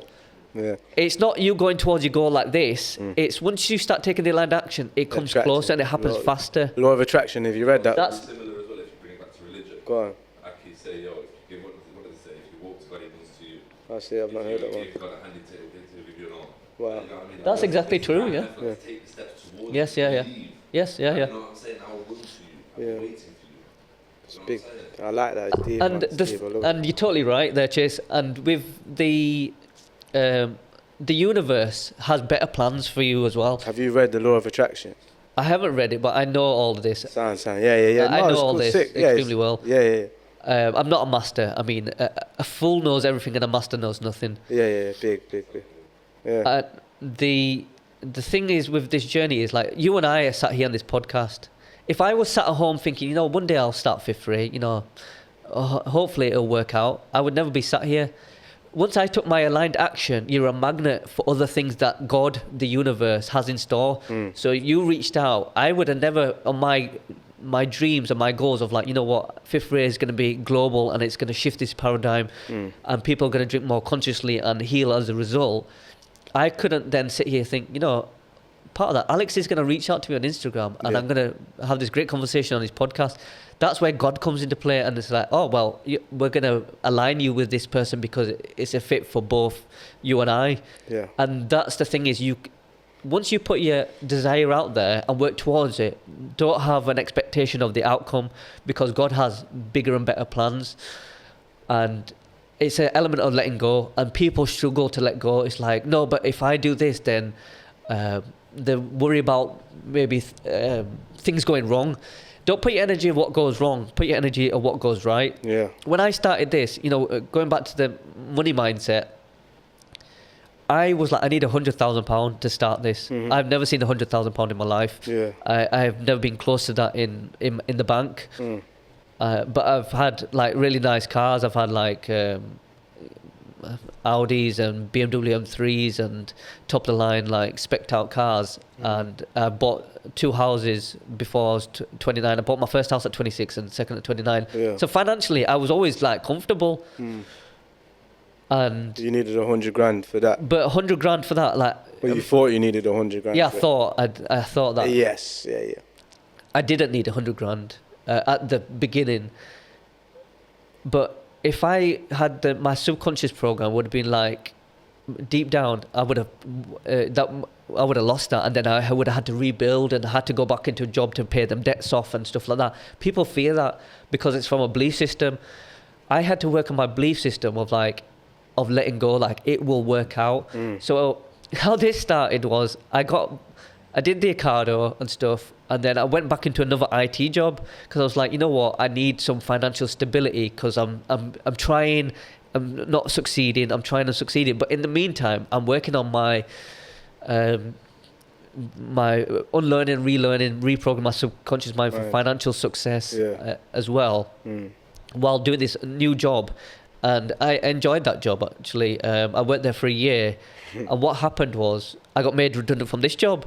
Cheers, guys. 2 redundancies now. Again, like universe, everything's meant to happen Yes. for a reason, right? So what happened was me and my wife went to America in March 2023. So last year. Yeah. Yeah, it was last year. And I got all this inspiration. I was like, Noops, we need to do this, this, and this. I want to start making these blends, and I'm going to come back. And I had all this excitement. You got this inspiration on the trip. Yes, yeah. But you already had been building up to that because you've been doing it yourself anyway. Yes, yeah. And it always But maybe you were free on the plane, you were traveling now, you're tapping into that freedom side of things. And yes, yeah. like you say, the power is just implement. It was because me and her love LA, we love California, and I was like, this is where everyone's health conscious. Yeah. The food is great out there. The people are so friendly in that part of the world. I'd recommend it. No, it's not for everyone. There's people I hear who are not a fan of it. Me personally, you've got beautiful sun, beaches, blue skies. You've also got nature. You've got national reserves. So you've got like the sun, sea, and green of the woodlands. Then you've got great food, people into fitness. I'm like, this is me. Yeah. And so I felt inspired when I came back. This is where I got made redundant. And when I had the conversation, I immediately was like, oh, this is my sign. God's saying, or the universe is saying, well, go follow your dreams now. I've cleared your path. Go follow it. And I said to my wife, like, we need to work this out, because I was like, I've tried doing both, like pursuing my dreams and getting like another job to supplement my income, like the Amazon, like the Ocado. It didn't work. I was like, I need to dedicate my time solely on my dreams. So we worked it out between us, and I just didn't work. I built Fifth Ray. So it was from April 2023 I got made redundant. I was like, Fifth Ray is beginning now. And I spent 11 months in the trenches building this every single day, all day, until we launched in March 2024 of this year.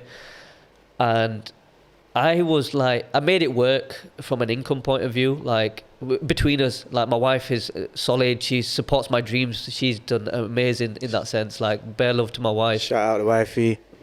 Shout out Noobs. Yeah, Shout out Noobs. I mean, holding the fort down. Just holding it down. We need you, Noobs. Get me. And with her support, like, it allowed me to just focus on this. So like what you see in front of you, this Fifth Ray packaging, I designed the packaging, I designed the logo, everything that you see there. I created that blend. I built the website. If you go on our website, fifthray.co.uk, I built all that. I built all the social media, like everything I've done myself. And then we start like the original like email flows, any emails you got in the early days, like I built all them. I say early days, it's still early days, it's been 6 months. Of course. It's evolved a lot since then. Wow. So if we fast forward, I've done this deep inner work from my subconscious belief towards money. Mm-hmm. I also had my moral thoughts of like, how can I help people but then charge or make money? Like, this is misaligned. One of the things that helped me, when I got made redundant, my intuition, I was talking about that voice that tells you to do something. It was saying, go to a bookshop, go into town. We call town, which is Leeds City Centre. Yeah. Get some books. And I was like, and it was a really strong feeling. So I went into Leeds City Centre and I went to Waterstones, and my intuition was like, go upstairs. So I went upstairs, and what I saw was personal development. And This story is a bit mad because you're saying that you had a voice inside you, your intuition, your higher self, as you've explained it earlier in the podcast, was guiding you into town, into Waterstones, to the top floor. Yes. And Which is we a all bit, have that. people say it's fugazi, but that's crazy. It's not fugazi. People just don't know how to listen to their intuition. They ignore it.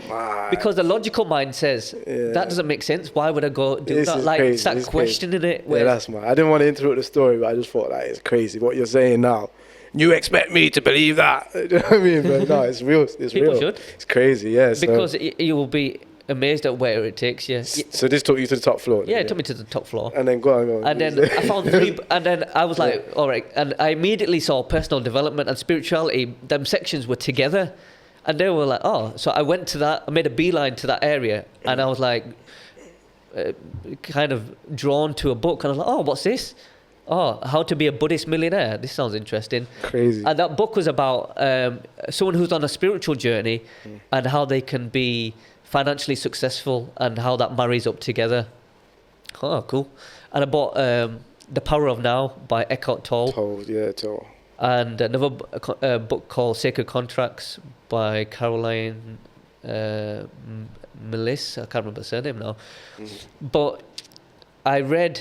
Bought a couple books. Yeah, I bought a few books and they resonated. So when I read them, it made complete sense. So I read The Buddhist Millionaire, and in a nutshell, because I had this dilemma, this moral dilemma of like, how can I be spiritual and help people, but then, try to make a load of money? To me, it just didn't connect.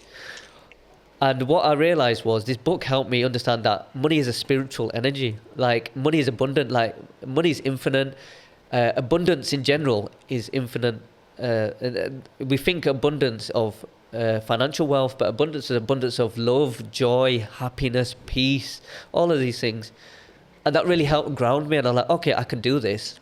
Then I read The Power of Now, and what I used to do was, I really want to be financially free. I want to be my own boss. I want my own freedom and to be able to travel and do all these things. And I would always think about the future, constantly think about the future of this is me, me and my wife in LA and living our best life and doing all these things. The Power of Now really taught me to be like, the power of now is literally how to be present and grounded, because the only thing that exists is this present moment. So if you're living in the past, you're usually anxious. And if you're living worried about the future, obviously you're worried. And what happens is a lot of people do both, like the panic about the future, or in the future I might might hurt myself and then I can't do something. And I'm like, what it helped me realize is, if I worry about the future and it happens, then you've created that reality. That's manifestation. Going back to manifestation, if you're scared or worried about something happening and then it happens, it's because you manifested it to happen. From a negative aspect, and then when it happens, it strengthens your belief system. It's like, I knew that was happening. I knew it. It's because you're saying you knew it because you didn't realize you've actually manifested a negative outcome, and then you start to think, oh, I always get bad luck. Oh, knowing my luck, this will happen. It's not knowing your luck. It's you've created that outcome and that belief system. Whereas if now what I do is I think of best case scenario all the time. When I came here today, I didn't once think, oh, I don't know, Alex, what's this going to be like? Is it going to be awkward? What am I going to talk about? I was like, I'm confident, I'm charismatic, I'm magnetic, we're going to have a great time, we're going to have great chemistry, and we're going to have some fun. Yeah. And you think about the positives, and what has happened is all of them things, like we're having a great time, we're having a great conversation, Yeah. Great personality, we gel, like it's all happened. Sick. And that's a struggle for a lot of people because we have a survival instinct inside us. Our reptilian part of our brain prioritizes survival and negativity, so that takes precedent. Yeah, and that has you need that because, like, when you cross the road, for example, you want that to kick in because then you know to look left or right before you cross the road mindlessly. Like, oh yes, I'm fine. A car's not going to hit me. Like, you can be confident, but also that survival instinct has a part to play. When it comes to business, Yes. people have a fear of failing, and I have an optimism of succeeding. And that belief system, married with the fact that I've reprogrammed my subconscious mind, is a recipe for success. And my goal, there's multiple goals here, but from Cosmic Hue, like, I've wanted to help millions of people around the world for years, and I tried doing that through content creation, through the YouTube, which still exists, and Instagram, but it's hard to scale it and hard to reach more people. I was like, I can help more people if they physically consume what's helped me and helped other people. And this I can right now with, It's like you say, it's layers, isn't it? yeah, it's layers. Layers. So is that element, but my own personal endeavor is freedom, like I mentioned earlier. One of them four freedoms of time, location, health, and financial freedom is obviously the financial freedom that comes with it. And reading The Buddhist Millionaire helped me know I can do both together. I can be financially free and help people and do something I love and do something I'm passionate about. And when Fifth Ray was born in March, like, out the gates, it just blew. From LA, when were you in LA? LA was March 2023.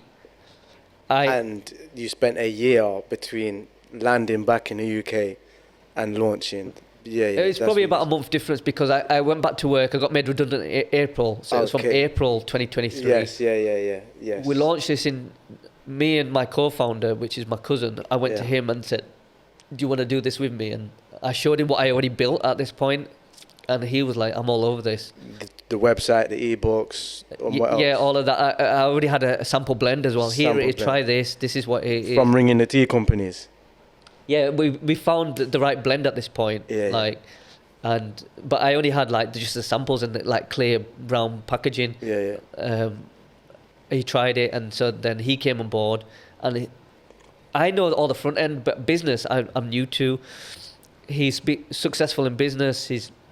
He had a business that he exited not too long earlier, so he's been beneficial from the whole business back end, which is new to me, whereas I know like the creative, the product, how to market, and all the rest of it. So we make a great team in that sense. But when you start to take aligned action and move towards your dreams, people and situations and environments start to come in towards you.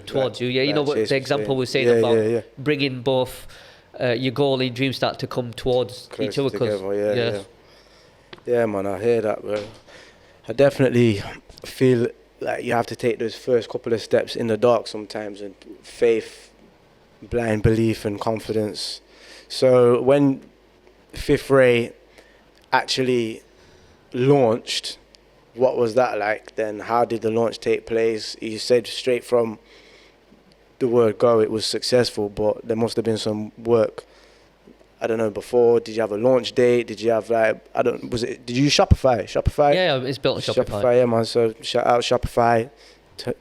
Watch for them, man, there. Yeah, I wish I could remember the CEO's names right now, man, but those guys are doing their whole vision. The Shopify vision was also empowering normal people to be able to also exercise that entrepreneurial streak. They wanted to lower the cost of failure so people can fail fast, and it's not going to cost you anything to fail. So yeah, in terms of setting up a business and turning your ideas into reality, they don't want it to cost too much. And I know that Shopify has got that that lower cost to entry, so you can experiment with your ideas and stuff like that. So how did it go for you in terms of the launch? Because you were building a website on WordPress beforehand. Previously. Yeah, I wasn't a fan of WordPress in comparison. Yeah, okay. Shout out, you need to get, yeah, man, shout out Shopify. So, yeah, how did it go for you then, the launch? Yeah, the launch was interesting because for me, I've already envisioned this is a multi-million-pound business at zero, ground zero. For me to get to a 1 million, it's a 1 million X. And when I launched it, I wanted the perception that we're a big brand. I'm not a bedroom brand. I'm not like sat at home, like slowly building it and sending out orders. That's how it started, and I'll come to that. But for me, it was like we're a huge national global brand from day one. And I went to marketing agencies and to get us off the ground from the get-go and worked together, worked with different people and spent the money, which, you know, could be a scary thing at the beginning when you're spending, you know, thousands of pounds on your hopes and dreams and not knowing that you're going to get a return on investment.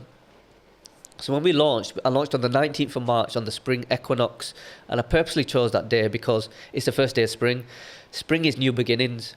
You know, you come out of the cold, harsh winter months, and then you go into the first day of spring equinox of like the flowers start to bloom, and it's the fresh beginnings. And I'm like, this is the perfect day to launch Fifth Ray. The day we launched, the initial interest was from my own audience, my friends and family, people who support me and my journey.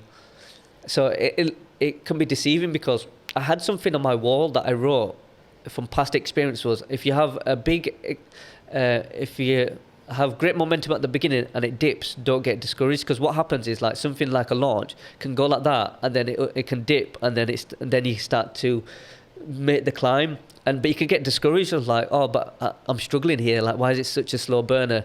And that's what people struggle with. But I've seen all these charts of like the early days where it's like a flat line and then it suddenly things start to take off and then it just skyrockets. And that's what I had in my head to keep myself grounded and remind myself like keep building, stay consistent. So when we launched, that's what happened. It shot up and then it came back down, and then me and my co-founder Gurj, we used to call them the insiders and the outsiders.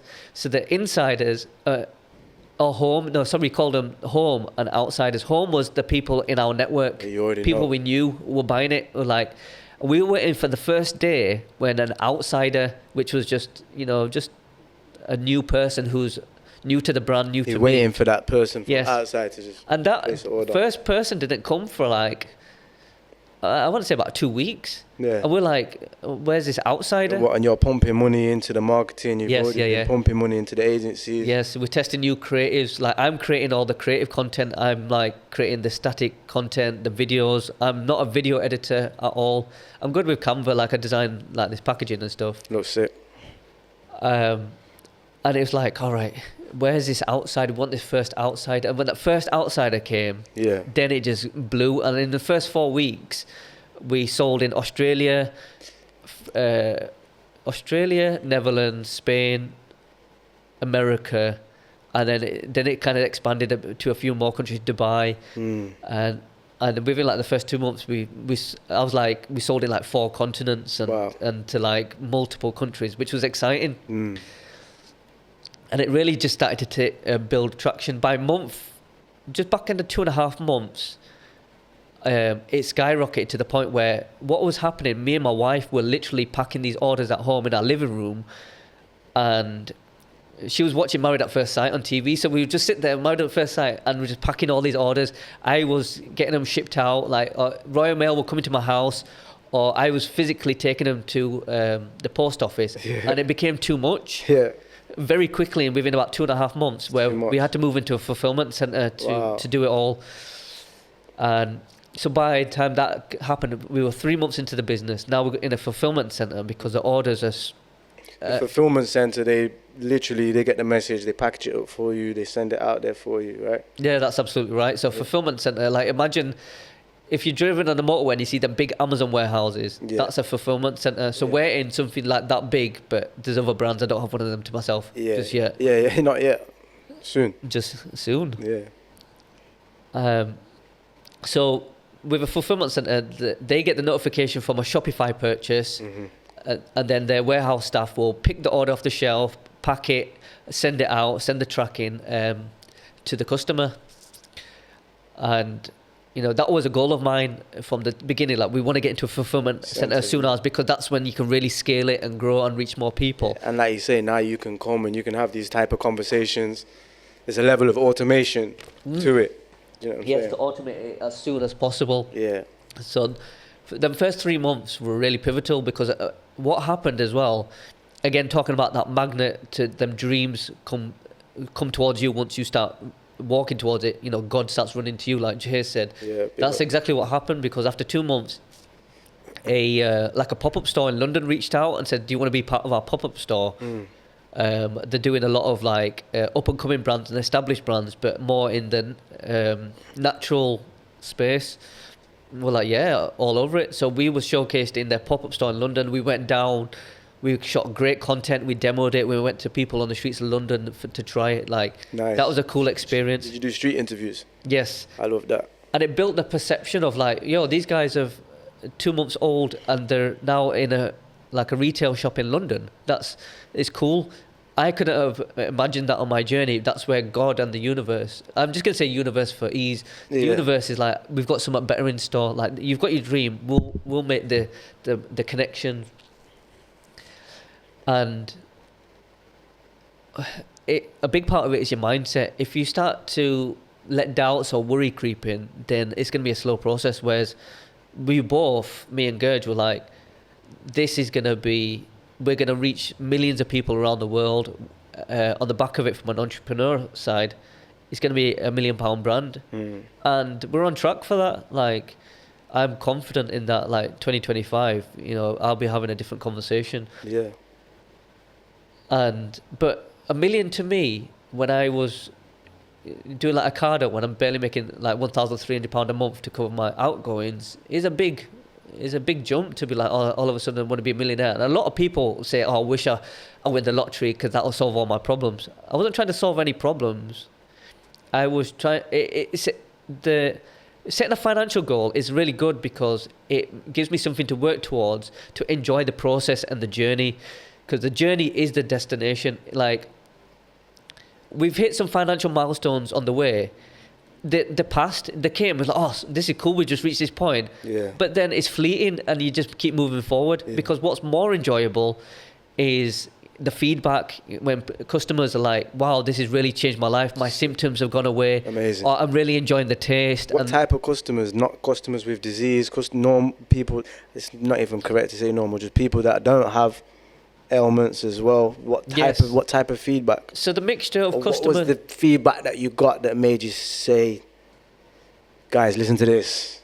Or has that happened multiple times? It's quite a lot. There's people, and it's on our website, it's on Trustpilot, where we had someone who they see my story and they immediately associate it with Crohn's disease. Bear in mind, quote unquote, it's incurable Crohn's disease. And they were drinking it for 2 months. No, it wasn't even 2 months. It was about 3 weeks, actually, this person. And their symptoms just reduced massively. And they were like, wow, I've been struggling for years. This is amazing. How did you even come up with this blend? This is a miracle. There's other people who were drinking it for energy. There's another person, actually, just this example just come to my mind. They have it on the desk in the office because they get worked up and they have a stressful job. It helps keep them calm and keep their stress levels down in an office environment. This Cosmic Hue isn't just for people with disease. It's for everybody, literally everybody. The fact that it helps people with diseases, imagine if you're just a quote-unquote normal person or healthy person, what it would do for you. I've got a question. Yeah, my mate does music. And he recently has had, he was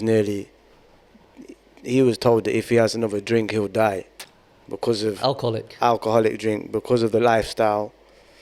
And he's been doing so well for himself, but his life was centered around alcohol, drugs and alcohol.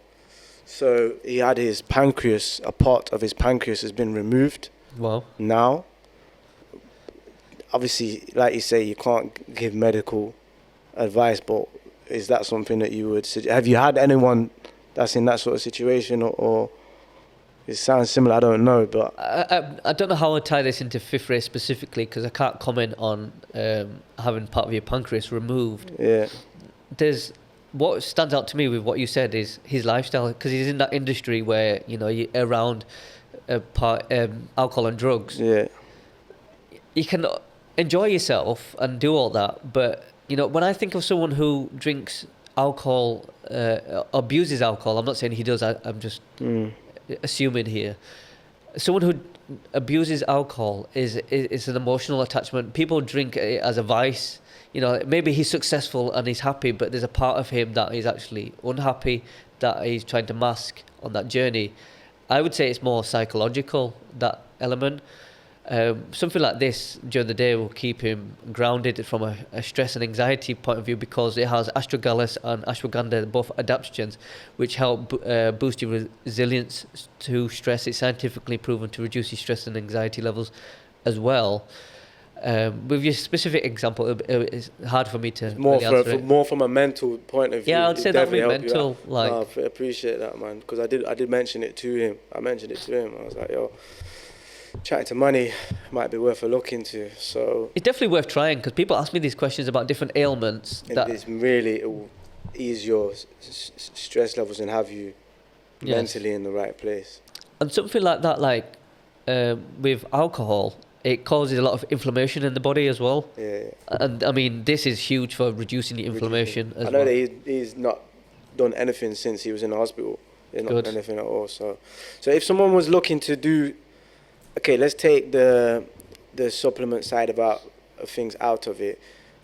Obviously, we speak about spiritual, the mental side of things. If someone was looking to start a business, what would you advise them to do in terms of planning, implementation, Canva, instead of whatever else it was? You know what I mean? Like, what would your tips be if someone was looking to become an entrepreneur? I would say look at someone who's done what you want to do, as closely aligned to what you want to do. And what helped me on my journey is finding someone that I thought, you know what, they're doing really well and I like what they're doing. Let's see if use them as a guideline, because people always like to know that the pathway is already set, so they know it exists.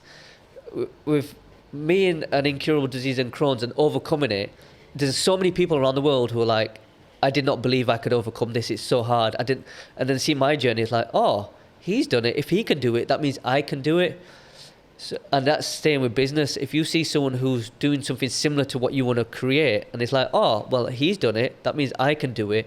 How did they do it? And get some inspiration, maybe reach out. But when it comes to the initial stages, I'll speak about Cosmic Hue because it's just easier. Yeah. I didn't know the stages of what to do. I was like, do I create the product? Then what do I do? Do I market it? Then how do I advertise? What about the financial aspect? When do I incorporate it as a business? What about the tax implications with the money? And a mentor is good. I didn't have a mentor in the traditional sense, but I kind of did my research and looked at other people. YouTube's a great resource, as we all know. To get started, find what you're passionate about, that you want to build, and focus on the first step. Don't focus on the 10th step. Once you make the first step on the path, you'll be shown the way after that fact. Sometimes we want to know step 1, 2, 3, 4, 5, 6, 7, 8, 9, 10. So then I know, right, I can get to step 10, but sometimes you just have to take that first step, and then step 2 reveals itself, step 3. And that's what I had to do with Fifth Ray. We got to 6 months in, it's but what do I do now? And then, but through meditation, through belief, by powering forward, I was shown the next steps. And when I say, to be more specific, was I went to Croatia recently. It was a yacht full of other founders and investors. And bear in mind, I come from my circle of friends. They work 9 to 5. Everyone's happy with what they do. But I'm driven, ambitious. I have big dreams, and I've got friends who have dreams, but they're just dreams. And I want to be. The context I kind of say is like, if I said to my friends, let's say I make £100,000 a year in my day job, they're like, "Whoa, you're doing well." Like, I'd love to make 100 grand a year. Whereas I wanted to be around circles of like they're making that a day, you know. And I wasn't getting it in my friendship circles. I wasn't getting it from my family, and no disrespect to anybody. I love everyone, but I wanted to be around other people who have done what I want to achieve. So networking, actually, to answer your question, Alex, is go out there and network. When you network, don't go in there as someone as a how would I describe it? As a wannabe or as someone that you're just trying to extract information from people. Go to these events as a peer, like you're on the same level. And talk to people on a level as well. Like when I went to a lot of networking events before I launched, and I'm building this, and I'm around these other people who are like, "Oh, I've exited these brands, and I've done extremely well, and you know, this brand's now doing X amount a month. Like they might be making 100 grand a month, and I'm like, whoa, 100 grand a month? That's monumental." Yeah. Like, but what you realize is everyone is humble. At least everyone's grounded. You know, I've been to a lot of these stuff, and everyone's there for the same reason, and that's just support. Like once you get to a certain point, you're not hoarding information. People want to freely help you, and if you're trying to start a network with people who have done what you want to do. And that's helped me massively, because I've met some great people who've given me some great guidance and advice, and I made a lot of great friends as a result, and that was the first and foremost thing. And going back to this yacht, like I'm new into ecom. I have no background in any experience in ecom prior to this, or properly into business. I did the coaching, but this is a whole different ball game. And you realise like there were some guys on there that have done well. Most of them, if not all of them, were done extremely well. Like if I was to rank the 35 people on this yacht, I was probably in the relegation zone here in terms of like success, and that's purely because I'm the youngest brand. But every single person were the youngest brand, not in terms of age, like the earliest brand. Your brand is the newest. Yeah, because these guys have been running for years, or they're on to the second, third, fourth business and stuff like that. This is my first, and I'm 6 months in. Excuse me. And you realise that everyone just wants to help. Like, there's no judgment either. You know, like when you How did you find out about that networking opportunity? Did you find it? Did it find you? I saw it on LinkedIn, I think. I was following someone, and I was like, yeah, I'm all over this. This looks cool. This seems like a great opportunity. One, you get to be on a yacht in Croatia in the Adriatic Sea, which sounds cool, but you get to be with other like-minded people, and I've never been in that circle. And that's the thing, is when you networking sounds daunting to people, like, what do I say? How do I interact with people? And yeah, if you're an introvert, it might be a bit of a harder thing to do. I know I saw some introverts on that yacht as well, but once you talk to them, people open up. Yeah. When I went into that yacht, if you really have no intention of kind of being selfish with stuff like this, it works really well, because I was like, you know what, I just want to meet like-minded people and make friendships and build relationships as a result. I didn't go in there like, right, I'm going to find all this information, I'm going to start getting all these notes. It was just like, let's just meet some people, meet some cool people, and see what they're like. And what I realised was, with being in this setting, which I'd never been with entrepreneurs who are building cool shit and cool brands and making a lot of money, is that everyone's humble, everyone's grounded, no one's judgmental, there was no egos. And you can think of someone who's making, I don't know, £1 million a month. They could have a big ego, they could be flossing expensive jewelry, but nah, everyone was humble. And that was cool. It was really cool, because the conversations became easier, because then you could just speak on a level and learn. And I learned a lot from them people on that yacht, which unlocked that next path. You know, going back to what I was saying, step 2 revealed itself say after this yacht, well, I'm on step like further down the line. Let's say step 11 revealed itself after I came back from that yacht, and I'm like, okay, now I know what to do next. Yeah. So yeah. So now you know what to do in the future then. Like I've got enough information to probably take me for the next 12 months. So you mentioned like networking. If someone's starting up, they want to network. What's the next step after that? And sometimes it's difficult to network. Like say someone's stuck in that 9 to 5, they're in the trenches. And I've heard you speak about helping people with that. It's people that, because I think that a job is suitable for certain people as well. And jobs are suitable at certain points in life as well. Definitely, like 100%. But if somebody is stuck in the trenches and they're looking to create their own business, what then? You know, and they can't be spending money on networking or going to places or meeting up with people because they're time poor. What tools are out there? YouTube, I know as well, YouTube can be quite time intensive. Mentors cost money as well. I know you mentioned like Canva, Shopify, stuff like this. Like, I'm just wondering if there's any more. I'll start with the networking. You can reach out to people online. Yeah. You know, people out the blue reach out to me online, and I'm happy to help people. And it's the same with someone. Like if you see someone building, say you're following someone on Instagram, drop them a message and see where it goes, because you know at least one person will get back to you and kind of help you on that journey. If you can't physically go to events or meet people, outreach is your first step. Yeah. You need a little bit of money to begin with, and you don't I'd say having your head £3,000 is probably 3 to 5. You could probably get something going. Yeah.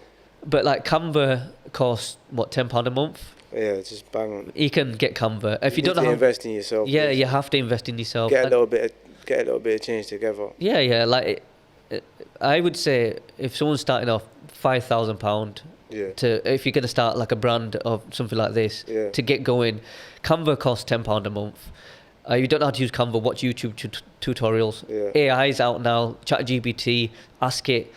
Like when I built my Shopify store, I bought a theme and I customized it as much as I could. But bear in mind, I actually have a technical background in IT, which helps. Sure. But I was just using ChatGPT. What's the CSS code to I don't know, put rounded corners on this image? Give me that input. All right, cool. Put that into there. And that can help. So using the power of technology, AI, YouTube tutorials, kind of gets you on the way. But you have to be like a go-getter as well. Like that's a personality trait. If you really want to build, you have to do it yourself at first. You can start delegating slowly as time goes on when you get a bit more money on and all the rest of it. But from the beginning, outreach, because you're going to have to outreach to suppliers as well. You know, if you're going to get a product from China, for example, you know, there's a lot of like Amazon FBA dropshippers and people white labeling or building their own brands. You have to talk to someone. You have to email someone.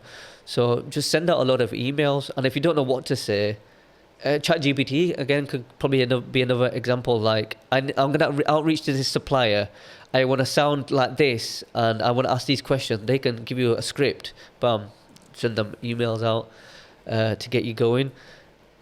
And I think they're probably the key elements to kind of really get started. But obviously, it starts with an idea. Everything starts with an idea. Fine. Yeah, I hear that, man. Everything starts with an idea, and implement them ideas and move slowly towards your path, man. So basically, you were saying that, I know you spoke about freedom, all of these things, these different types of freedom. If I can just kind of finish on this point, success and what that means to you. I know that freedom is one of those things. Would it just be that? Your final parting thoughts to the people, to the minds that we're awakening as well. Yeah, so success to most people is, what car do you drive? How big's your house? You know, what kind of clothes do you wear? That's not success to me. Success to me is, all right, it's Tuesday afternoon. Can me and my wife just go out for food randomly? I can do that now. Success to me is, do I have to check my bank account to see if I've got enough money to cover my bills. No, I don't need to do that anymore. Like, success to me is, am I making a positive impact in the world? Even if I impact one person positively, yeah, absolutely. It's success to me is your contribution to humanity and helping people, and living the life that you desire. And it doesn't have to be like, all right, I've got a Rolls Royce parked outside, and I've got 10 million sat in the bank. That's success to some people, but doesn't make you happy to a lot of people. Money don't make a lot of people happy. I don't use money to seek happiness. I'm happy in every moment of every day, but I'm happy because I know that I have a beautiful wife at home. I have a great house. I have healthy food in the fridge. I can live a bit more freely now because of the luxury of fifth rate in terms of time and location freedom. And success is your own definition, I would say, but that's my definition of success. Yeah, no, I hear you, bro. I appreciate that, and I think that I can share your thoughts on some of them. It's a journey for everyone. Still on my journey as well, man. This is fucking. I'd love to pick your brain just quickly. Yeah, why not? Because you're here. You know, you mentioned creating content and stuff like that. How important is content for your journey? I know you're coming on the podcast as well. What were you hoping for from the podcast? Why is it important, and how much in the last 6 months has content played a part? Do you see it being a part in the future as well, content creation? Content is king. Content is hugely important. When it comes to building any brand, personal brand, your podcast, my brand, is that you want to be in front of people all the time. Repetition, you know, like they say, someone needs to see an advert 7 times before they make a decision. That kind of principle applies towards like yourself.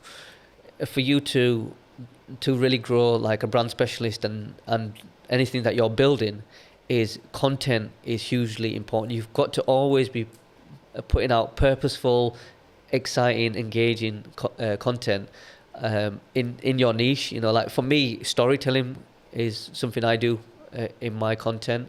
I share my own journey like I have in this podcast. A lot of that is put into the creatives that we use for Fifth Ray, because I'm telling my genuine story. So content is hugely important. The downside to the content is you can get burnout of like, how do I keep creating content? I've got to post regularly every week. That can be hard. I get that. That's where delegation kind of comes into play. You need people to help you. I've done it before with the gut health coaching by myself. It's tough, but I have an agency in place that helps a lot. I have a creative strategist that works with me with Fifth Ray, which helps massively.